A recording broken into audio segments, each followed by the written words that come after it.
You better be listening to Sleazoids or I must break you. A monster or a myth? No one really knows. What we do know is the people around Pollock, Arkansas say they have seen such a creature nearly 250 times since 1954. And that this creature, whatever it is, emits one of the most terrifying sounds ever recorded.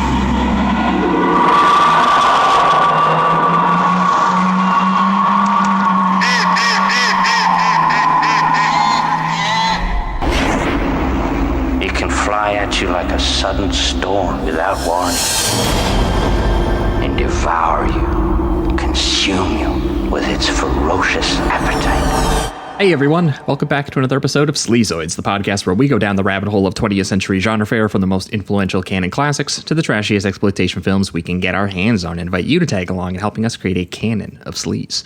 Each week is a double feature grindhouse style where we discuss two films loosely related by subject, genre, actor, filmmaker, or franchise. And at the end of each episode, along with our honorary Sleazoids, which you can become by subscribing on Patreon, you crazy freaks have voted for yet another ultra-violent and bloody fighting double feature, and we thank you for it. So join the sleaze. It's coming next week.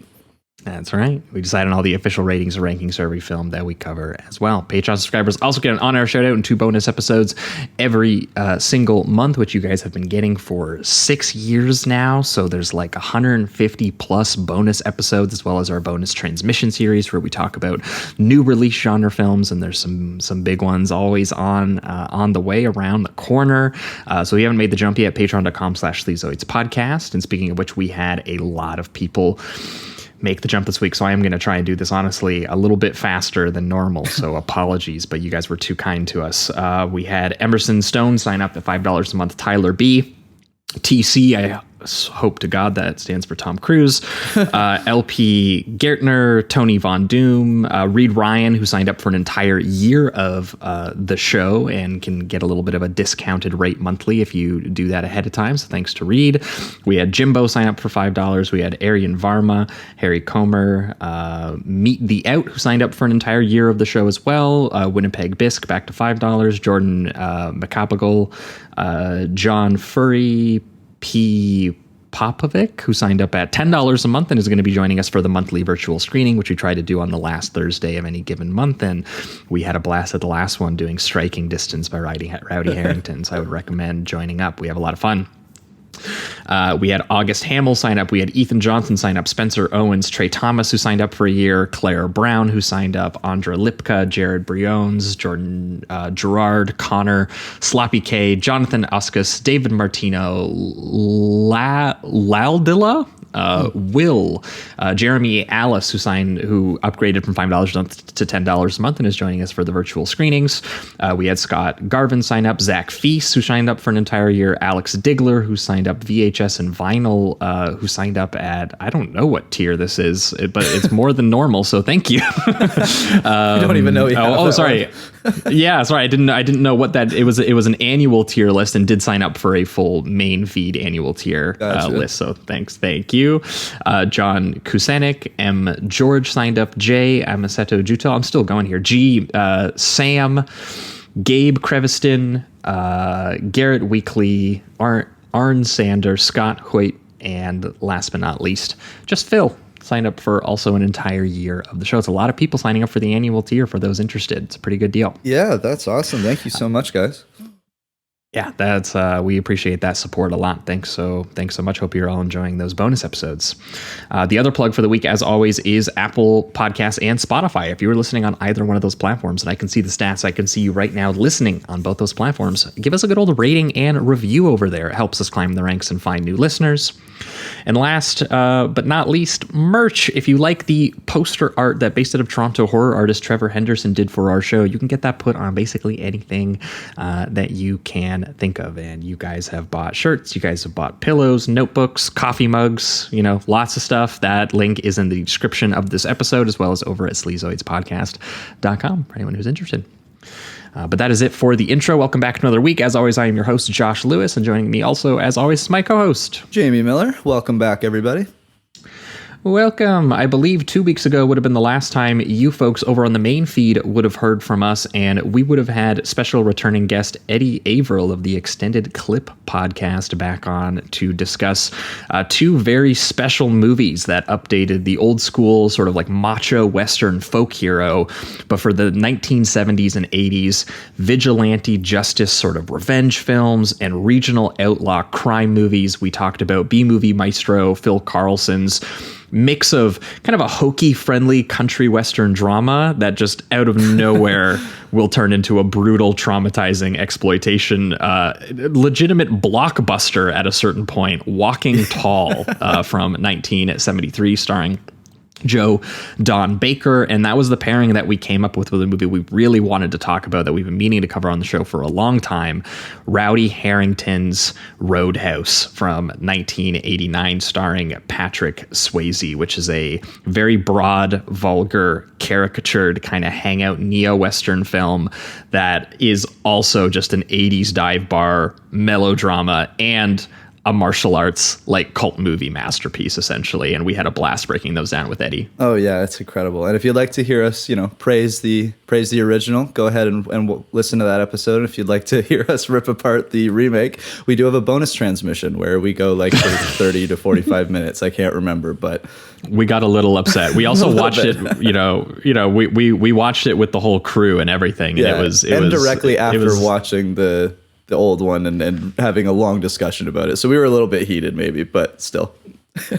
Yeah, it's a little bit hard to go from Hong Kong choreography shot by John Carpenter cinematography and then go into whatever the hell Doug Liman is CGI on right craziness, now. So yeah, it was tough. So if you haven't heard that episode, that was over on the main feed 2 weeks ago. Recommend go back and check it out. We had a great time talking with Eddie about those movies. But then last week over on the Patreon feed, we did a bit of a fun one, an episode that I had been, I'd been kind of looking at for a little while because there's a movie I very much from the VHS era that I very much enjoyed, a movie called Mouse Hunt from 1997, directed by Gore Verbinski, actually the directorial debut of Gore Verbinski. It's very absurd. It's a very darkly funny kind of silent era slapstick meets live action Looney Tune about two guys just going fucking insane that there's a mouse in their house. And there actually is another movie with this exact same premise that I was able to find. And I went, how did this happen? Starring RoboCop. That's right. Of Unknown Origin from 1983 from the director of Rambo 2, George P. Cosmatos. And it takes much more of a low budget, like giant rat, like 80s horror sort of creature feature, but has just as much Peter Weller having a psychological breakdown and having his home violently invaded by a rodent. Yeah, and the tone, as similar as the plots are, the tones couldn't be more different. I mean, they very much take it seriously with Of Unknown Origin, and then, as you said, Josh, with Mouse Hunt, it's like kind of a Looney Tunes feature.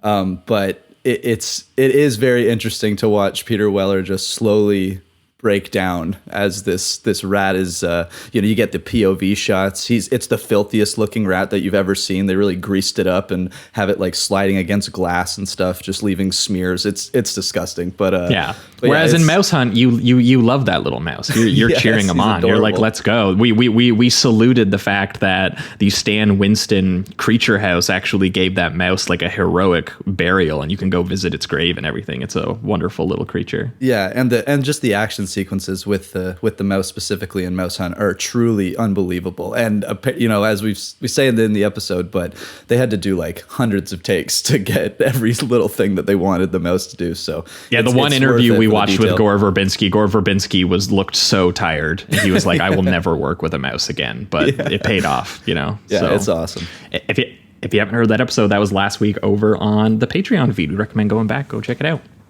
But moving on to this week, we have a very special returning guest making her fourth appearance, I believe, on the show. She is a film critic. She is the host of. She hosts two podcasts, if you can believe that one person can do that. The Get Cynical podcast, which I have been on before, I would recommend checking out. All about the dark rabbit hole of Channel Awesome, and she's also on a newer podcast called The Lost Broadcast, Photographs, which is all about shows that tried and failed to be like Lost, which you might be surprised at how many shows tried and failed to be like Lost. That guest is Esther Rosenfield. Esther, welcome back. Hello. Thank you so much for having me. It's making it lucky number 4. Yes. Yeah, no, it made us realize how many times how many years we've been doing this show for, because we try to have Esther on at least every other year, if not every year, because she is our resident expert on everything to do with found footage and documentary style horror. Previous talks with Esther include talking about the Blair Witch Project, talking about one of my favorite movies someone has introduced me to on the show, Ghost Watch, which is actually one that I ended up buying on Blu-ray and like showing it to my girlfriend, and like it's one that's really kind of stuck with me. So Esther, are we correct in assuming we might be talking about some documentary style horror today? What's our double feature? Yes, our double feature is let me get the years right. 1972's The Legend of Boggy Creek and the 2001 film Wendigo. This is sort of my Beasts of American Folklore double feature. And while neither of them are found footage movies, certainly The Legend of Boggy Creek is a faux documentary that has some interesting relationships to verisimilitude. And Wendigo has a great early 2000s video look that is reminiscent maybe of certain found footage aesthetics that certainly I appreciate. So themes absolutely. Carrying through. Yeah, both have a very low budget, lo-fi kind of like indie stylization to them. Obviously, the difference in era means that look is very different. 1972's version of what like a regional lo-fi movie looked like is quite a bit different than by the time you hit 2001 and we're going all the way to New York. But yes, both films are paired by we'll say creepy, mysterious little mythological guys who hang out in the forest and maybe make us think about fear and death. That being said, I think we are going to jump right into it here. Let's kick things off. Let's talk about The Legend of Boggy Creek.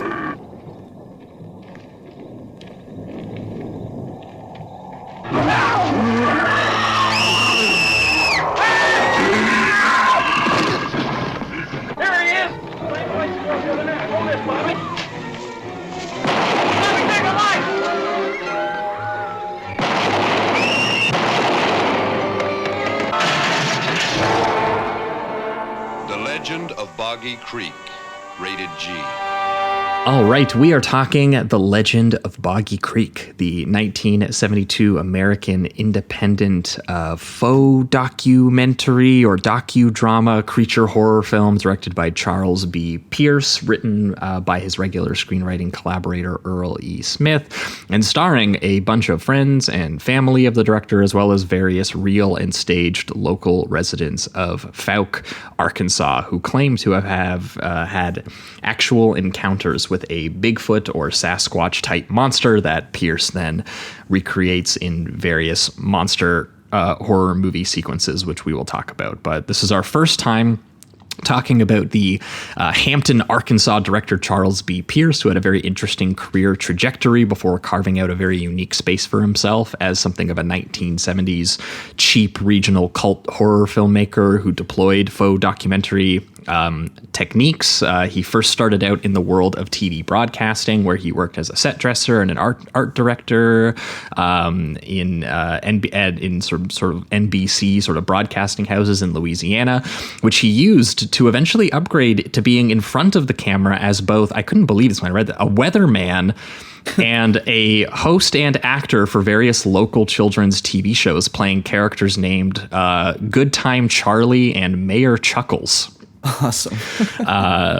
Wonderful details about this man. He then pivoted to starting his own advertising agency production house, where he mostly made commercials for various southern farm and trucking companies, eventually finding his way onto Jack Hill sets. Some people claim that he also worked on Clint Eastwood sets, and eventually somehow pitched Eastwood and his then girlfriend, Sandra Locke, who Earl E. Smith had directed a movie co-starring Joe Don Baker with, pitched her on a story treatment that would become the best Dirty Harry sequel, Sudden Impact, where Harry goes kind of rape revenge mode with her against her attackers. And he even Charles B. Pierce even claims to have written the "Go Ahead, Make My Day" moment. Really? That is commonly cited as an uncredited John Milius contribution. And this is where it gets a little interesting, and why I wanted to talk about Charles B. Pierce right off the start, because it is kind of hard to believe some of Pierce's claims, including that Boggy Creek eventually went on to make $25 million and was considered for Academy Awards. Is that He's got a little bit. Is that why it says box office $20 million or $4.8 million? We're just kind of like, we're unsure. Yes, he every interview I could find with him, he's got a wonderful bit of kind of traveling salesman huckster energy to the way he talks about his own work. And he has a little bit of the beautiful. William Castle in him, yeah. Yes, exactly. It makes sense for a guy who would eventually exploit, like historical legends and kind of folklore and really try to amplify that and get people talking about that. But he eventually turned that into a career where he directed movies with Lee Majors and Jessica Harper and Peter Fonda and Woody Strode, made like Western films with like Jack Elam, and he tried everything he could do to exist in the sort of independent film scene in Arkansas. Yeah, it seems like now I've only seen one other film of his, which is after this film. It came after 1976, The Town That Dreaded Sundown. And I do believe it's based off of actual murders that happened in a small town. And I think he did get into some trouble because he was basically just taking the murders that happened and showing them blatantly on screen. And his thing was just kind of like, well, we have to respect what happened and show them the real kind of the real life situation, the real tragedy, and that. And even although, we watch horror movies all the time and we watch very gory horror movies that do this kind of exploitation all the time. It did seem like, he's making a little bit of an excuse just to put more blood splatter and gore in his features so that it can be a blockbuster, but he's still connecting it, just like with Boggy Creek, to something that's real, something that is kind of this docu-style in a way. Yeah, I think that Boggy Creek is so interesting. I think it's a very deceptively rich film, because it is, in one sense, very, kind of hucksterish and kind of, certainly exploitative of like the people that it's about and many of the people who are starring in the film. But it's funny, I was re-listening to some of our last episode that I appeared on, where we talked about Ghostwatch, and where we talked about, how one of the threads in that movie is the idea that this family is like a lower class family. They're very poor, and, the experience that they're going through with this ghost is real, but they are at the same time trying to sell it, and that there is this tension between like, they want help for this situation, but they also want the, sort of accordant, like, financial gain that can come with, the story becoming very popular. And I think that thread is also in The Legend of Boggy Creek. Like, a lot of people, if you go look at the cast list on Wikipedia, like a third of the cast list is people playing themselves in situations where they claim to have encountered the Fook monster. Recreating their own experiences. And I think that you kind of see in that, this community at once being exploited by this, Hollywood producer, not Hollywood producer, but certainly a guy who comes from a very different world, bringing these, local legends to, and selling them all over the country.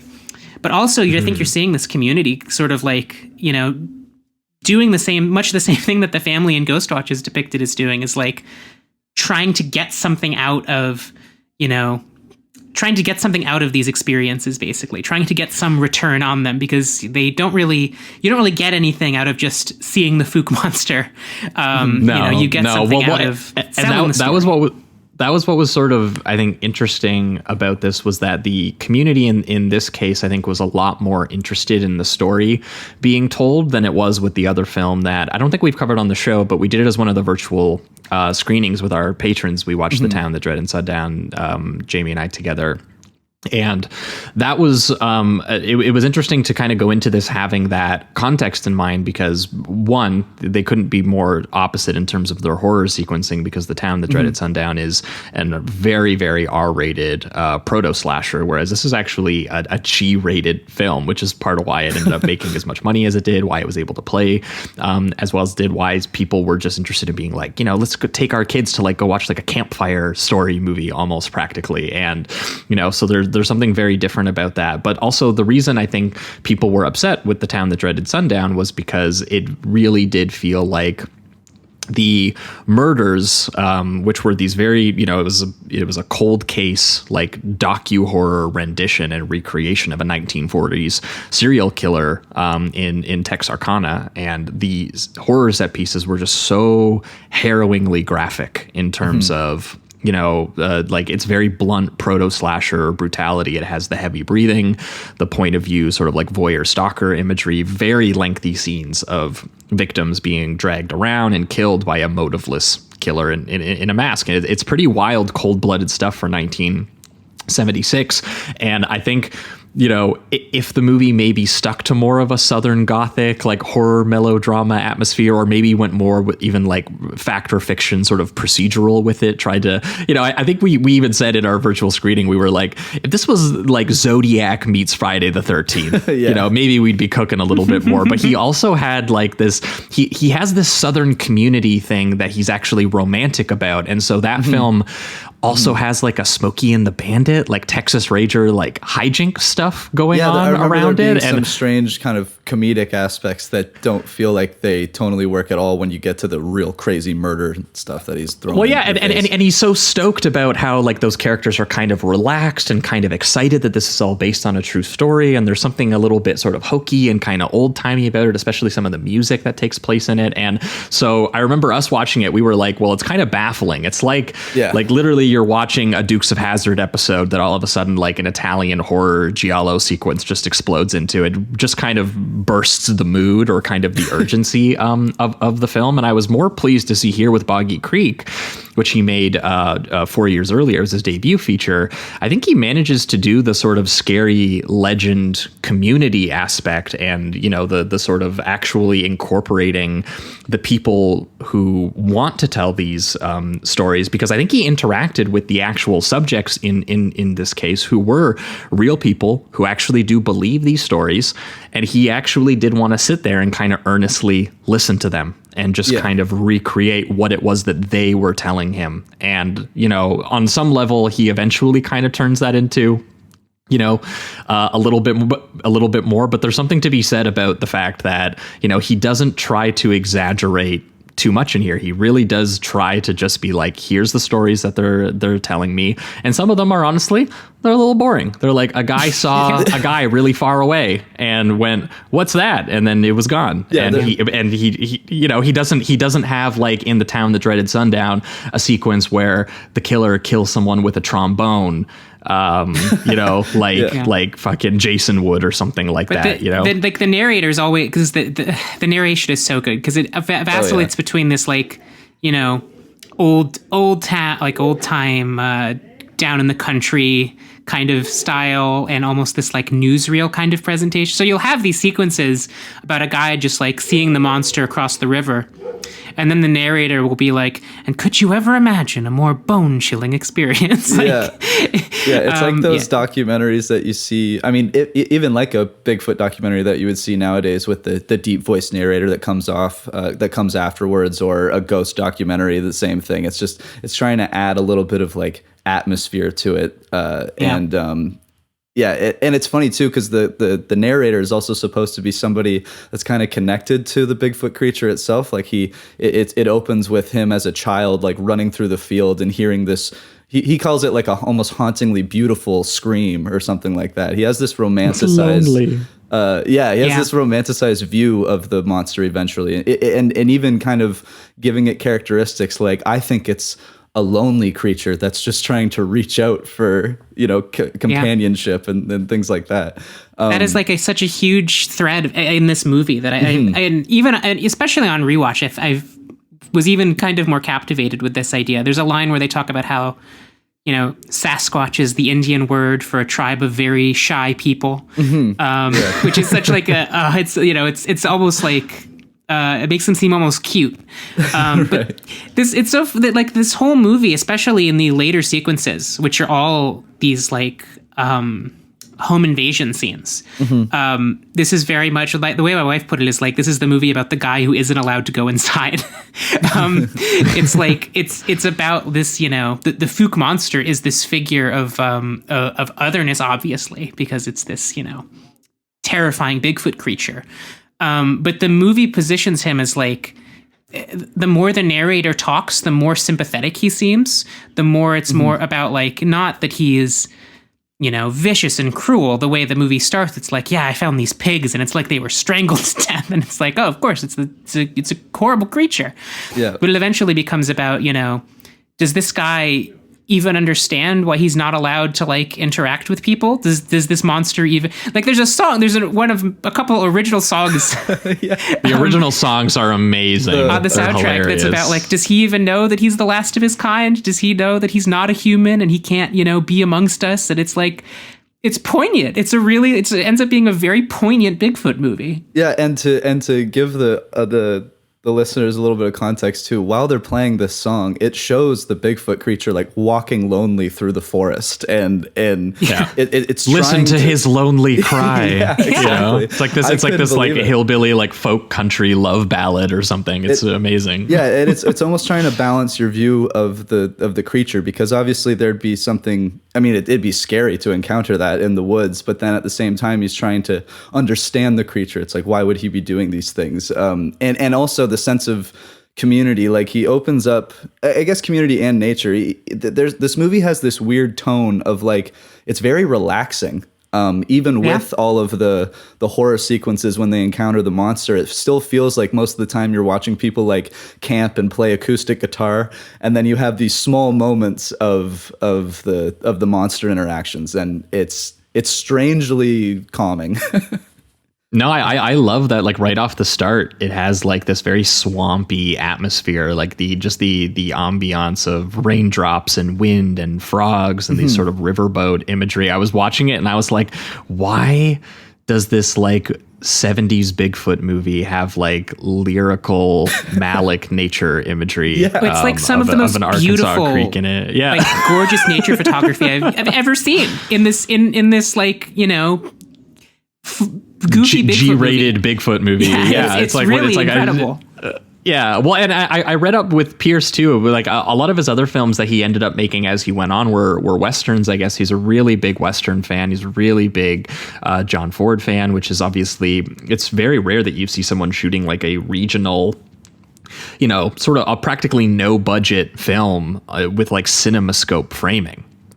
Like but that's, something he pulled from the sort of Western imagery he loved. He liked how big that kind of made it feel. There's lots of, some classic 70s kind of like slow pans and zooms that are going in here, some eventual voyeur imagery with the lens eventually kind of prowling and witnessing and kind of interchangeably going between those two things, as well as the documentary recreation essentially of these actual testimonials and this sort of oral history of this community where, I do think that he's kind of taking their memories and their fears quite sincerely and their eyewitness accounts, which is why, I think that this film falls less victim to what Town That Dreaded Sundown did, where it was like, it felt more like he was exploiting the story. Yeah. I think some people tried to make the claim that he was exploiting the people who ended up starring in this film, or looking down at them or calling them idiots. And I didn't get that from the film myself personally. I kind of felt that he was actually interested and was like,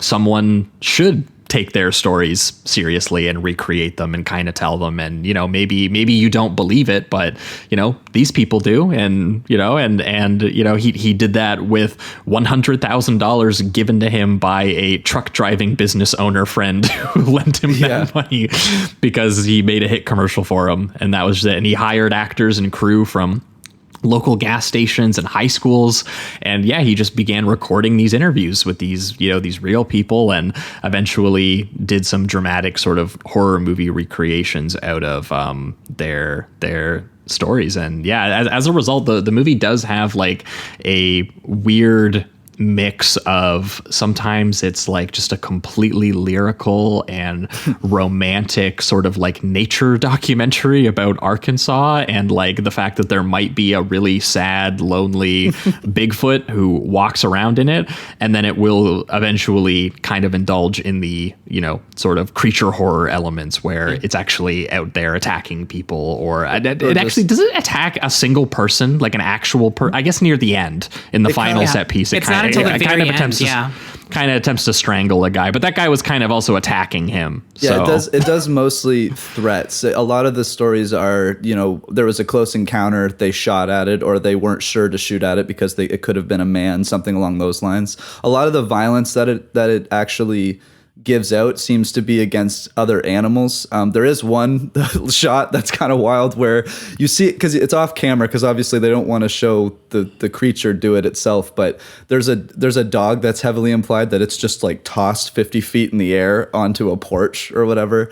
There's also a part where it says that a cat was scared to death. So technically it never hits the cat, I guess. That's one of my favorite moments, actually. The cat. It's so terrifying that it just freezes up and dies. And they do, like, I got to say, some of the way that they stylize that is cool. Like, before that happens, he just does basically a hard cut to the dead cat, and it's very close up. The eyes are open. It looks, you know, very dead.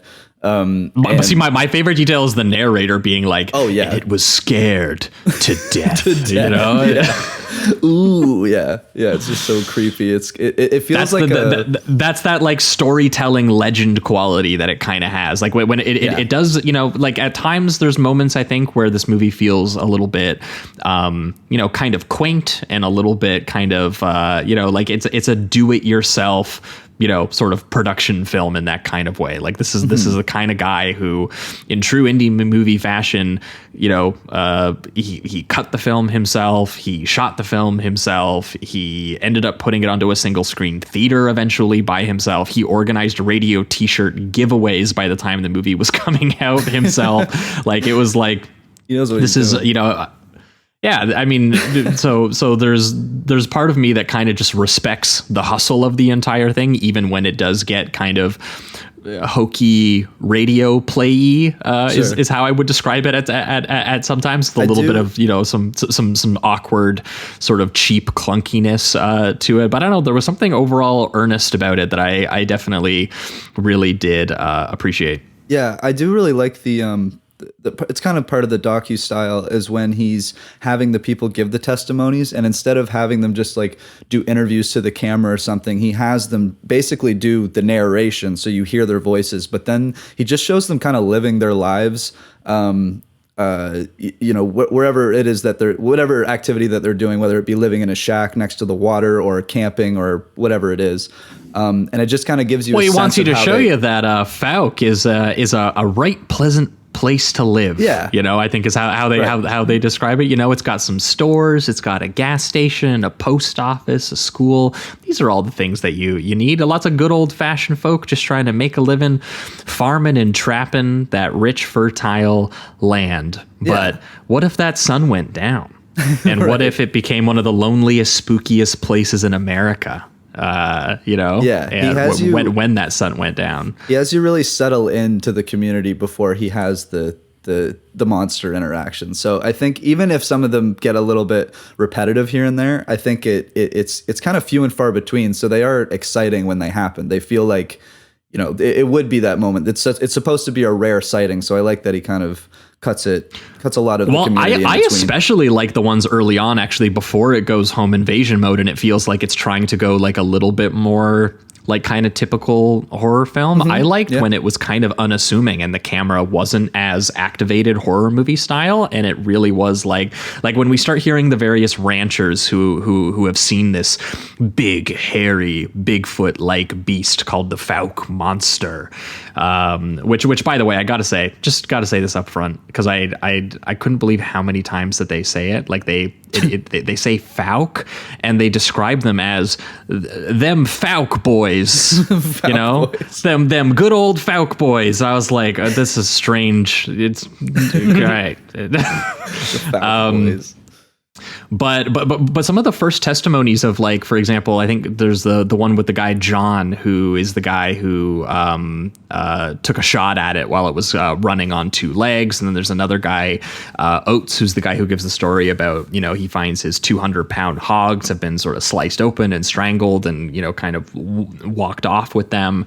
And then you get the Crabtree. I think it's an uncle and a nephew, two hunters, who claim to have seen a sort of ape-like shape in the distance, and you see them sort of like load their shotguns but never quite take the shots. And all of the imagery of the actual monster is on these very long lens shots in just like the periphery of the frame, where he's obscured by claw-like tree branches, or sometimes he's out of focus, or sometimes there's like just a grainy darkness that's just kind of holding him back from a distance or something like that. Lots of zooms, or, you know, very like we are in the witness seat of a thing that is kind of unassuming, and you think they partially have to do that because it's a guy in an ape suit. It is just a guy in an ape suit who's going around for walks on the creek, like as just like a production level. Yeah. And it's the way that the stories are told by the performers. It's the music, and it's this voyeuristic 70s shooting style that is actually what's kind of building the mood for you, that there's something bigger happening here. And I do think Jamie's point about repetition is maybe that there's maybe only so many times you can get away with that before you're like, eventually he's got to mutilate something or kill something, and right? That's what the genre part of your brain says. And obviously, you know, in this case, the movie does not do that. And part of that is, I think, him trying to be truthful to the testimonials, because there's no one who says my son got ripped in half by the monster or something, you know, and it is trying to be more of a movie about how these people tell stories and how these legends exist and spread and get shared around, and you know, there's something interesting in that. It goes to this idea of, like, you know, the Fook monster is part of their community, basically. Like, this is not a story about, in the Ghostwatch way, this is not a story about, like, we need help because this fucking ghost is going to kill us. Like, it's coming after us. Like, the Fook monster, there's a reason they don't just say it's Bigfoot or, like, it's a Sasquatch. Like, it is their monster. And they are sort of, you know, I think in the most, if you're assuming, you know, there was no amount of exploitation on this set, which I know there's been some controversy about. I don't know a lot about it, but it is these people sort of presenting this member of their community to the world, basically.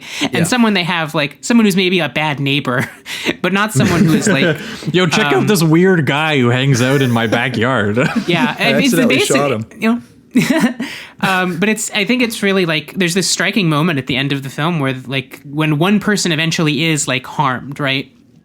As it's trying to get into the house, and they take him to the hospital in Texarkana, and Texarkana is, like, you know, a different world, right, than this, like, incredibly rural community that they're coming from. And I think it accentuates this idea of, like, these people have way more in, this is going to sound so patronizing, but they have more in common with the Fook monster than they do with the city folk, right? Like, the Fook monster lives in the woods and the swamp, and, you know, hunts and likes to be left alone, and, like, they don't always get along, but ultimately, like, they are part of this, like, same ecosystem. And that's why I think it's important that, like, even though there are these horror sequences where it's, you know, trying to break, I mean, if your bad neighbor was trying to break into your house, that would also be pretty fucking scary. But also, I think there is, like, ultimately the tone that they present the Fook monster with is one of, like, you know, it's one of acceptance. It's one of, you know, this guy, we don't really understand or get along with him, but he's just out there doing his thing. And we're fine with that. And let us show the world what this is like. Yeah, they actually do have a character say something similar. I think it's the guy that lives in the kind of, it's like a very small shack next to the water, next to the creek. And he says something like, no, I love this simple life. Like, this is what I understand. This is what makes me happy. So there are characters that openly say, you know, this is the lifestyle that they much prefer, and just find fulfillment in.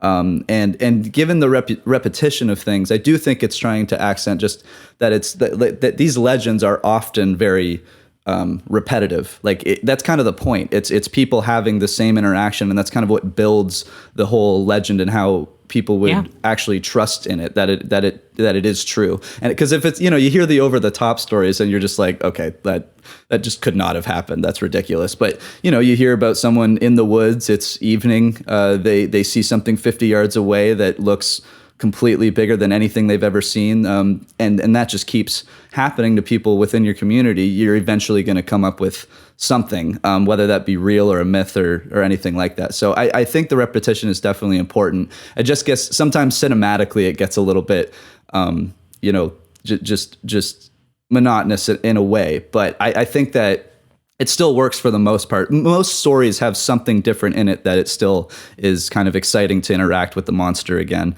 Like the one I do like is when they finally have a story where they do inflict pain on the monster. There's this young kid that's hunting, and he starts to hear dogs, so he starts running towards the woods really fast, and he interacts with it and it starts screaming at him, and he actually like falls over and shoots it and then runs away. And later on they have this this investigation afterwards, this physical investigation of the area, and they're like, we could actually see its pain and fury because it destroyed a bunch of trees or branches around the area. And it was like actually bleeding and screaming, and you kind of feel a little bit bad for it. You're like, exactly. Like, sure, maybe it like stole your pigs, but it didn't deserve to get shot with a shotgun. Right. It's trying to eat. Yeah. Boys got to eat. So I think there's a lot of good stuff in there for sure. Yeah, well, and speaking of like that sequence too, there's an interesting tidbit in there that they eventually get to where it actually has a really good relationship with nature, maybe even one that's similar, if not better, than some of the people who actually live there, because actually the animals actually refuse. I mean, they say that they cower in fear, but the animals actually refuse to turn them in.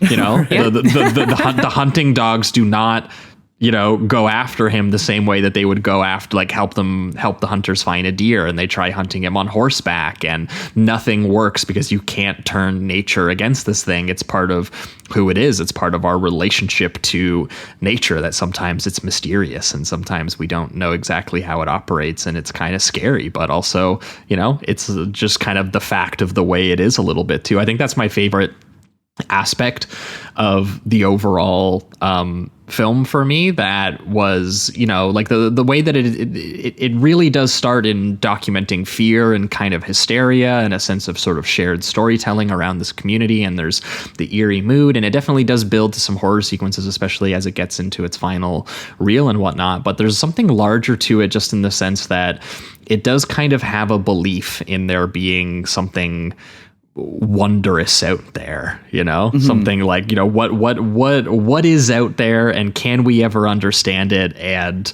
maybe not, and maybe we're just going to have to learn to kind of live with that. And I think both of these movies actually kind of share a little bit of the way that you cope with things you don't understand or that seem irrational, and how that affects you kind of psychologically. And in this case, it's helpful for a community to bond over these. We've all shared similar stories and circumstances, and that that's kind of brought us a little bit closer together in a way. Yeah, and go ahead. I think that that is, I think, part of the idea that the message that this film is sending to the city folk, right, is the idea that not just that there is an unknown out there, where if you live somewhere without a lot of woods, for example, there is a mystique to the woods. And there, no surprise that this film was a huge inspiration for the Blair Witch Project, by the way. Which is I was gonna say, I forgot to mention that the directors like actually cited it as like a like we wanted to make a fact or fiction sort of primal fear kind of movie, and they said The Legend of Boggy Creek was like one of the biggest like things that inspired them. Yeah, and where that movie is obviously about like there's something, whatever's out there will just fucking kill you. This movie, I think, is much more about like whatever's out there, you just have to like come to an understanding. Esther, you might know this. Is there a pro Blair Witch movie? Did they make one that was like kind of like the Blair Witch is lonely and sad and kind of cool? Yeah, just wants that might be what the video games are about. I've never played them, but I want to someday. But no, I think there's certainly a line to be drawn. If you remember those early sequences in the Blair Witch Project of interviewing the locals and getting the stories, and I think like that great scene in the Blair Witch Project where the baby just starts spontaneously crying and saying, no, like don't stop talking about this. So like such an evocative moment. I think that like you see the line so clearly drawn back to Boggy Creek, of people very earnestly like telling these stories that they have grown accustomed to and grown to live with. Like everyone in Burkittsville is like, yeah, we don't go in the woods. Like that's where all those murders happened. Yeah. And these people are the same way. They're like, we are at peace, with what we will never understand. Mm-hmm. I do. Because I would say too, because it's eventually in the film, it's the people who try to move here that end up getting kicked out by it, right? Yeah, that's like that, and it's funny because that creates this tension with like the way that this is a travelogue in a way, of like look at wonderful Fuke, Arkansas, the town of the monster, and isn't it a beautiful community? And it's like it has that tone in some places of like, wouldn't you want to come here and see the monster? But ultimately, it is very much saying don't come here and see the monster. Not because it's like to be feared, but because it's just like don't fuck with it. This is not your business. Yeah. Maybe very much in the same way as Blair Witch 2, actually. Yeah, it's kind of like because they do seem to have almost a respect for the monster, and I feel like they think the outsiders wouldn't. It'd just be an attraction. It would be exploitation essentially. Yeah. And at a certain point, I do like when they get like the physical experts on monkeys and just like anatomy and things like that, and they start saying like this creature has 3 toes. These certain orangutans have this many, whatever. And so it's just trying to have this actual scientific physical evidence to back it up as well, instead of just the mythos of it all. And I just like that too, because they're really just trying to convince you. And I don't even think the community really needs convincing at that point. I think that's built for the documentary style of it all, because it does feel like the community just has a sense of like, yes, we believe in this we've seen it enough. We have enough people that are in our family and friends circle that have similar stories. But I still did like that they started to compare it to monkeys and things like that. Well, yeah, because that's when they bring in the trackers, and they're and they're like, could it just be like a big Arkansas gorilla or orangutan or I don't know, like maybe and eventually they just hear enough stories that they go, no, it's absolutely not. Like that sequence where the mom is right after threatening to like beat her kids with a switch, she like goes out with them in the field, and there's that fantastic widescreen image of like what's essentially in a normal movie would be like a dirty over the shoulder of like someone standing like maybe ready to like pull a gunslinger like Western shot moment against the characters, but because the creature is big, it's functionally a butt shot of Bigfoot just like staring this whole family down. I thought that shot was just incredible and showed once again his love of the sort of like widescreen Western imagery. I thought it got great fear performances from that family, by the way, who presumably are like just as much non-actors or random locals who are just staring at a guy, what they know to be a guy in a suit. But I think that that speaks to why it's so great to get the people to reenact these actual stories, is because they can actually tap into what presumably they were actually feeling when they were seeing the monster. Yeah. One of my favorite moments with the monster is when he crashes a slumber party. And and all the girls are like start to freak out. And they're just like, get the gun, and they start trying to like frantically load it and everything. And one of my favorite moments, because it's already implied that he's kind of like that he's lonely and reaching out for companionship and all that. At one point, the narrator says like he has to prowl, and tonight he's on a rampage. And I just couldn't help but think he's like, oh man, Bigfoot's just lonely, horny, and angry. That's just what's going on here. And it's one of the like I don't know. I got a real kick out of that whole sequence. The loading of the gun, Bigfoot like spying on a slumber party, just the rampage aspect of the narration. The fact that they're all talking about the haircuts they got that day, and then they just hear like a little bit of rustling, and they just go, "What was that?" Yeah. The wind. It's so funny because it's like, the sleepover is such a classic, horror movie archetype, for a setting, and I think that like the Fook monster sort of fills in for just the kind of general fear that you can feel, if you're at a sleepover and you hear a creak and you're like, what was that? And of course, if that happens to you in this town, what else could it be but the Fook monster? Right, exactly. Yep. Yeah. It is kind of strange that it has this, it's like an all-encompassing symbol of the town's fears, but also the love of nature and the kind of the love of just like the legends of the community and keeping that sacred in some way. And the prevailing kind of isolation and loneliness of the community too, right? Totally. Yeah, it's like the nature of the Fook, the way that like the Fook monster is not allowed to go inside. I think that the community is also like kept separate from, more settled civilization, basically, like the city folk, right? So there is like they reflect each other, and that's why it seems like they have this understanding with each other. Yeah, they just, we're in a POV shot in a car, and we just see a giant Bigfoot crossing the road, and they're like, there he is. Have a good one, man.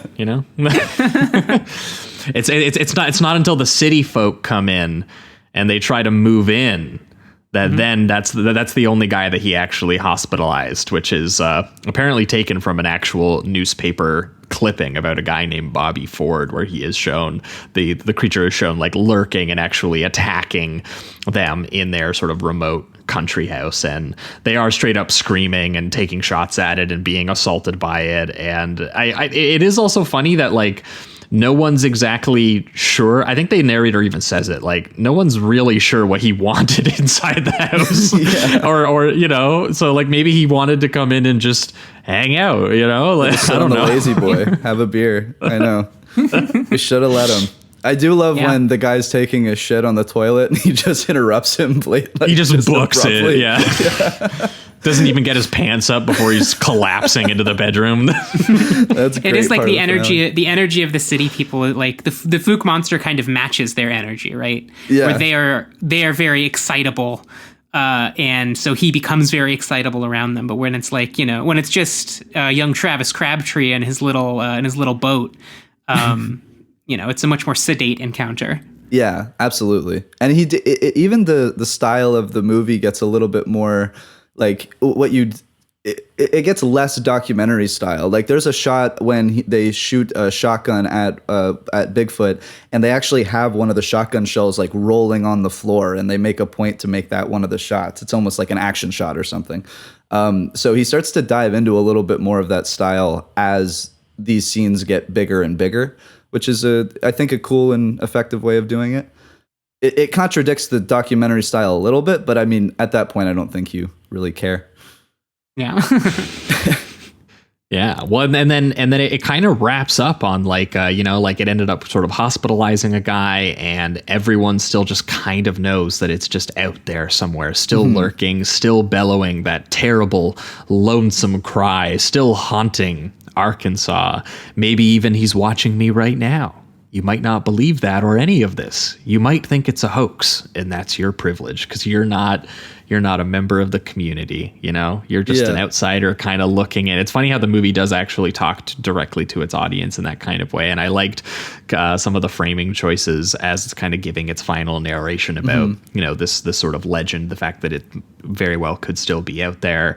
And it has like this almost like Searcher style frame from like inside the shadowy abandoned house as the narrator, who presumably I guess was meant to be the young boy from the beginning, who was kind of operating as the boy who cried wolf, who was trying to tell everyone that there was a big hairy monster and no one believed him.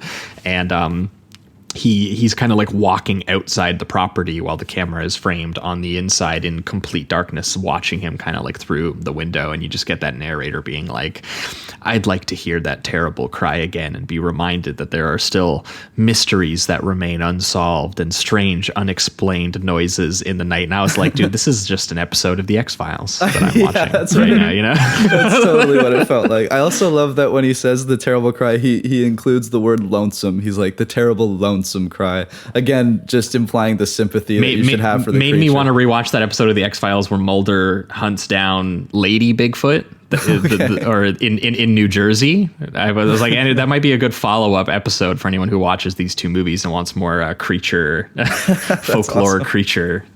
But no, I enjoyed this quite a bit. And maybe if we're pivoting towards the reductive rating round on this one ended up getting a solid 3, maybe even a high 3 from me, which I was surprised because part of me was like, even going into it, I was like, it's a G-rated drive-in horror movie where there's going to be a guy and an ape being seen and heard, and people going, you know, right, it's very, but I mean, I guess that's what fucking 1930s horror movies were kind of like too. So I mean, I don't know. I guess that it's, you know, in some ways you could say he's harkened back to the old days. But I found something very interesting about Pierce's, you know, very specific 1970s kind of spooky regional folklore docu-horror kind of style. I don't think a lot of people were doing this kind of stuff at the time, and I think that the fact that it was such a huge inspiration on the Blair Witch Project kind of shows, and I do appreciate that aspect of it, even if I do think that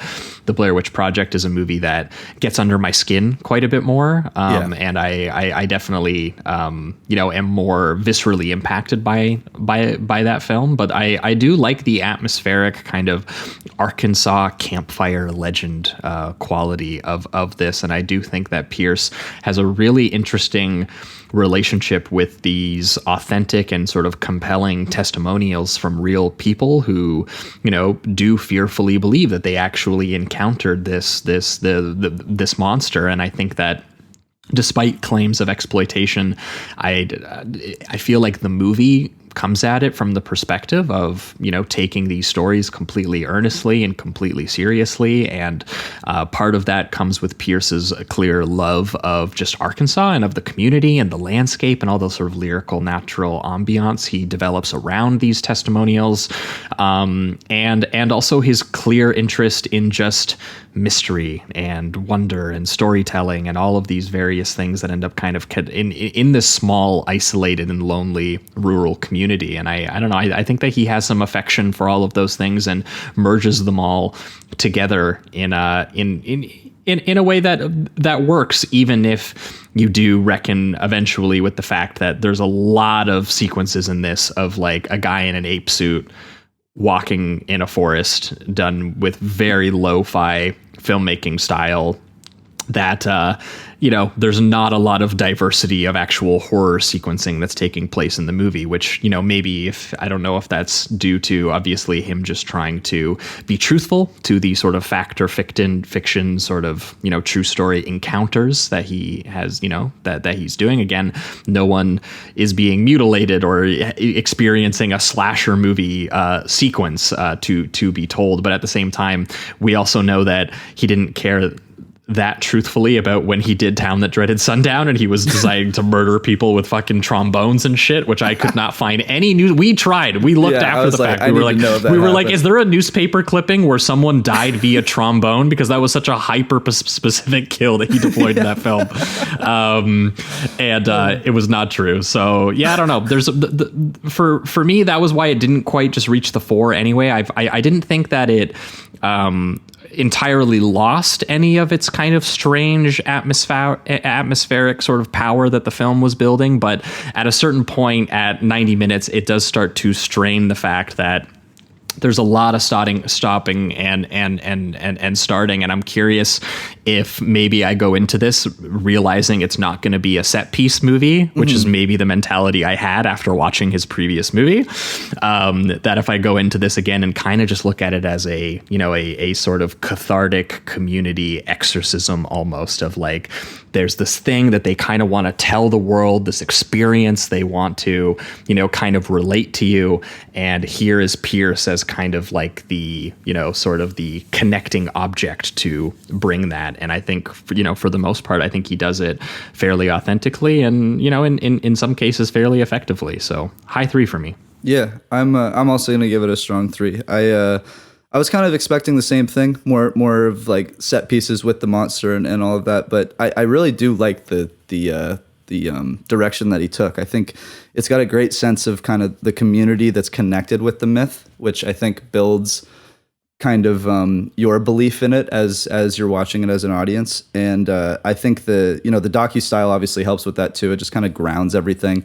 But I do like that eventually he mixes it in with a little bit of kind of like stylized action stuff. Like for instance, I forgot to mention this one, but at a certain point, a guy gets so scared of Bigfoot that when he's running back into the house, he just bursts through the door, like wood frame and all. And that to me is very like, not maximalist necessarily, but just a bigger kind of action thing that you don't see throughout the rest of the film, because a lot of it is people just expressing their stories and then you kind of being shown those Bigfoot interactions. But also great nature montages. Like this thing is just incredibly relaxing, oddly enough. And that was, I guess, another surprising thing for me. I didn't think that this movie would be as just calming as it is, but a lot of it is just Esther used the term travelogue, which I think is correct, especially when you get into the more romantic like folk ballad music by Jamie Mendoza Nava that kind of appears at the midpoint of the movie for sure. And having the sympathy for the monster is great for Bigfoot, like having an actual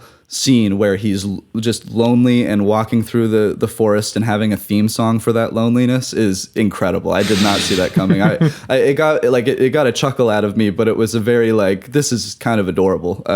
So I enjoyed that a lot. And I do think, although the repetition makes it a little bit predictable when you get into the story aspect sometimes, again, I think it helps with solidifying the myth that they're telling and why the community believes in what they believe. So I think this is kind of like, I need to rewatch it and go into it with a new mindset like you, Josh. This feels like a perfect smoking a joint in the morning film, oddly enough. You just kind of hang out with Bigfoot for an hour and a half. But yeah, and the last thing I wanted to say, got to give a shout out to my brother Alec. He's a big Bigfoot head, and this was the first time in the history of the show that I was putting on a film, and I was telling him about it, and he's like, "Oh yeah, The Legend of Boggy Creek. Oh no, I've seen that, man." Like just renowned Bigfoot heads be knowing about The Legend of Boggy Creek. He's like, "Oh, this story is huge. This basically happened. It's fucking awesome." So that was a great little moment. Hell yeah. But yeah, so strong 3. Oh yeah, for you, Esther. So this is an Esther 5, which makes it a Sleazoids 4. Yeah. No, I love this movie. I think like obviously it's picking on a lot of like the things that I specifically am passionate about in terms of like the quasi found footage-ness of it. I think, like I said at the beginning, it's a deceptively rich film in terms of like what it's saying about this community and about like, the sort of how we treat other people in society, basically. And I think it's really beautiful. Like it's a gorgeous film. If you watch it for no other reason, like the nature photography is unbelievable. And there was a beautiful restoration a couple years ago, so definitely seek that out. I think this movie is really, really great. Yeah, like who would have expected that there was like CinemaScope Malik imagery of Bigfoot hanging out in Arkansas? Like that exists is wild and alone worth checking out. And Pierce, he was very resourceful, scraped together a budget, put it in theaters himself, and it did become a drive-in circuit hit. And it's pretty wild. It spread the same way that the people wanted to have the story spread. So it was very effective in its day at doing what it wanted to do. So would recommend checking it out. But that being said, I think that is going to wrap it up for the Legend of Boggy Creek. We are going to be right back, and we are going to be going over to the New York side of some folklore monsters, and we're going to be talking about Wendigo. Stick around.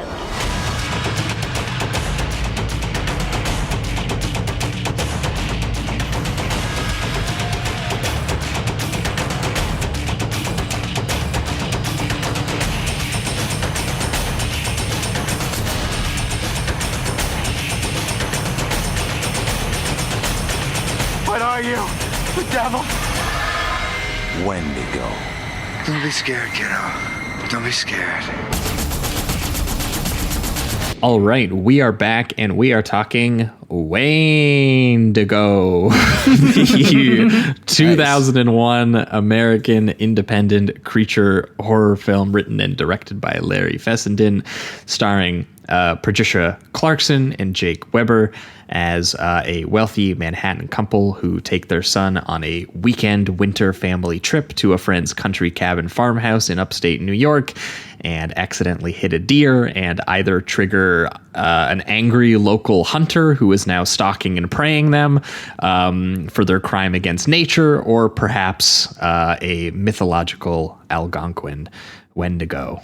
This is our first time talking about independent New York writer-director Larry Fessenden, who frequently also produces, acts, edits, and operates as his own cinematographer on many of his films since 1985, when he started a production company called Glass Eye Pictures, and achieving a lot of acclaim for his very lo-fi, psychological, sometimes sort of Romero-esque, politically minded, old school monster movies, like his vampire movie Habit from 1995, or his Frankenstein riff No Telling from 1991. Even recently, just as recently as 2023, he did a Wolfman riff called Blackout. And I think a couple of years ago, Jamie and I even talked about his War on Terror PTSD version of Frankenstein called Depraved, which was on our honorable mentions list for the year-end list. And so, you know, he's an interesting guy, and on top of making all of these indie movies, he has helped produce movies as well by Kelly Reichardt and Ty West. He has acted in films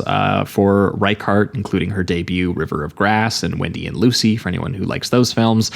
He's also acted in Scorsese films, including Bringing Out the Dead and in the final scene of Killers of the Flower Moon recently, so you probably know what this guy looks like, even if you aren't familiar with him. He also He's been in Jim wrote Until Dawn, which is kind of cool. There's a video game. Gonna point that out too. And was in Until Dawn too as well. Oh, okay, cool. Yeah, he is. What a strange career, man. Wendigos. Jim Jarmusch films, Neil Jordan films, and Until Dawn. You know, which I will say, one of my favorite horror video games that I play. Maybe that's because I haven't played the most of anybody, but I have gone back to that one. Like, I like the cold, sort of atmospheric, sort of cabin in the woods, choose your own adventure aspect of that, and I've gone back to it a couple times.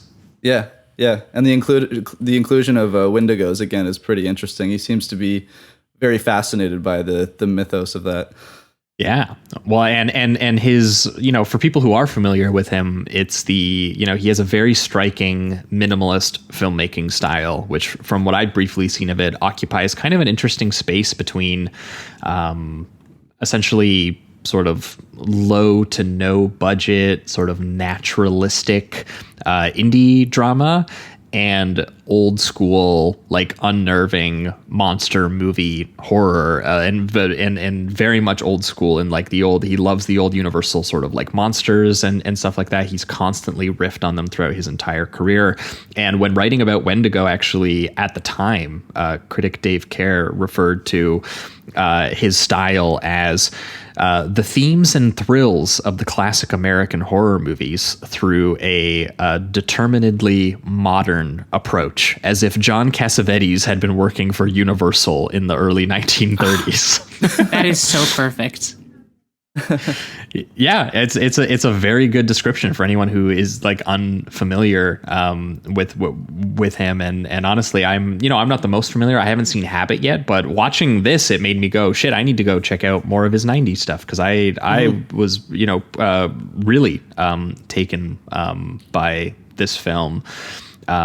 in particular, which is quite, kind of cold and lonely and strange and sad, and very much approaches its sort of New York sort of family winter cabin retreat, and makes it this kind of story about a child reckoning with their first experience with, or sort of becoming aware of, mortality, and kind of in sort of a striking difference to Boggy Creek, kind of the indifference of nature, and that, yeah, maybe it's bigger than you and maybe it's still mysterious, but there's something sort of frightening about that. But he manages to also kind of snugly fit that into the shape of thriller and horror films you've maybe seen before, in both the form of a kind of like backwoods sort of city folk versus country bumpkin, like emasculation thriller a little bit, as well as a straight up like hallucinatory cannibal, like cryptid B horror movie stuff, because we'll talk about some of the lo-fi style he gets to actually get the monster movie aspects across, but I thought they were really ambitious and really fantastic, honestly. Yeah, and you kind of get like two different perspectives from the film.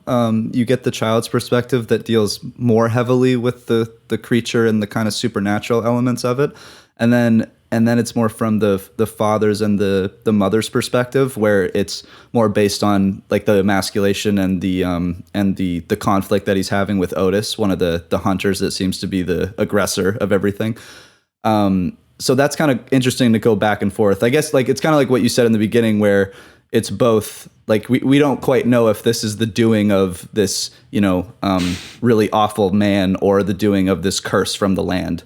Because it goes back and forth both. Between, right, exactly. Or maybe one is inspired by the other one. Maybe the idea of myths is that they help us make sense of the irrational real life horrors around us. It's a very neat idea to hang a movie on, and I think for such a strikingly sort of visual style on such a low budget kind of like grainy video kind of look to it. But Esther, maybe tell us what was your was this your first time watching this as well?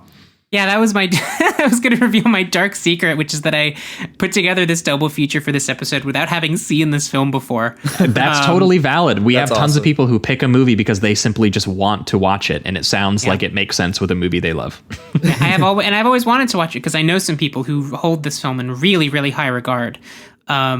And I totally saw why. It's funny what you were saying just now. When I watched it, with my wife, we got about an hour in, and we both kind of looked at each other and were like, "Oh, maybe the Wendigo is like a metaphor for like colonialism and all of this stuff." And then 60 seconds after that, the Wendigo showed up. Like this is a film that very much takes its time in getting to the monsterness of it. But there are so many just weird, cool, interesting choices. Definitely a lot of parallels with Boggy Creek in terms of what it means to be out in the woods and what it means to be, in conflict with, rural folk versus city folk. Although this is from the opposite perspective, obviously. This is the film about the intruding outsiders. City folk. Right. Yeah.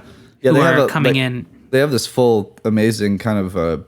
I guess you could call it a montage in a way, but it's having this narration of, the corruption, people taking over an area and all of that, while you just have the small town, the town's small businesses being flashed back and forth between those businesses and the son in the car, kind of going through all this supernatural craziness. So he's thinking about with this guy, the shopkeeper who's told him the legend of the Wendigo, and it's kind of repeating in his head this like, and it hungers, and it's the bigger it gets, the hungrier it gets, as over these shots of the people who've settled this land, basically.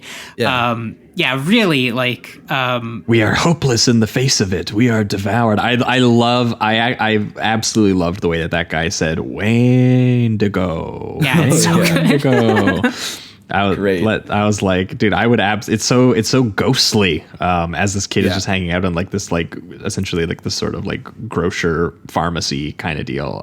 That character is so fun because it's both at once engaging with the like, stereotype of the Native American guy telling the folklore story, but it's also making fun of it a little, because there's a great moment where he hands the kid the little toy of the Wendigo and it's like, here, you keep this, that's for you.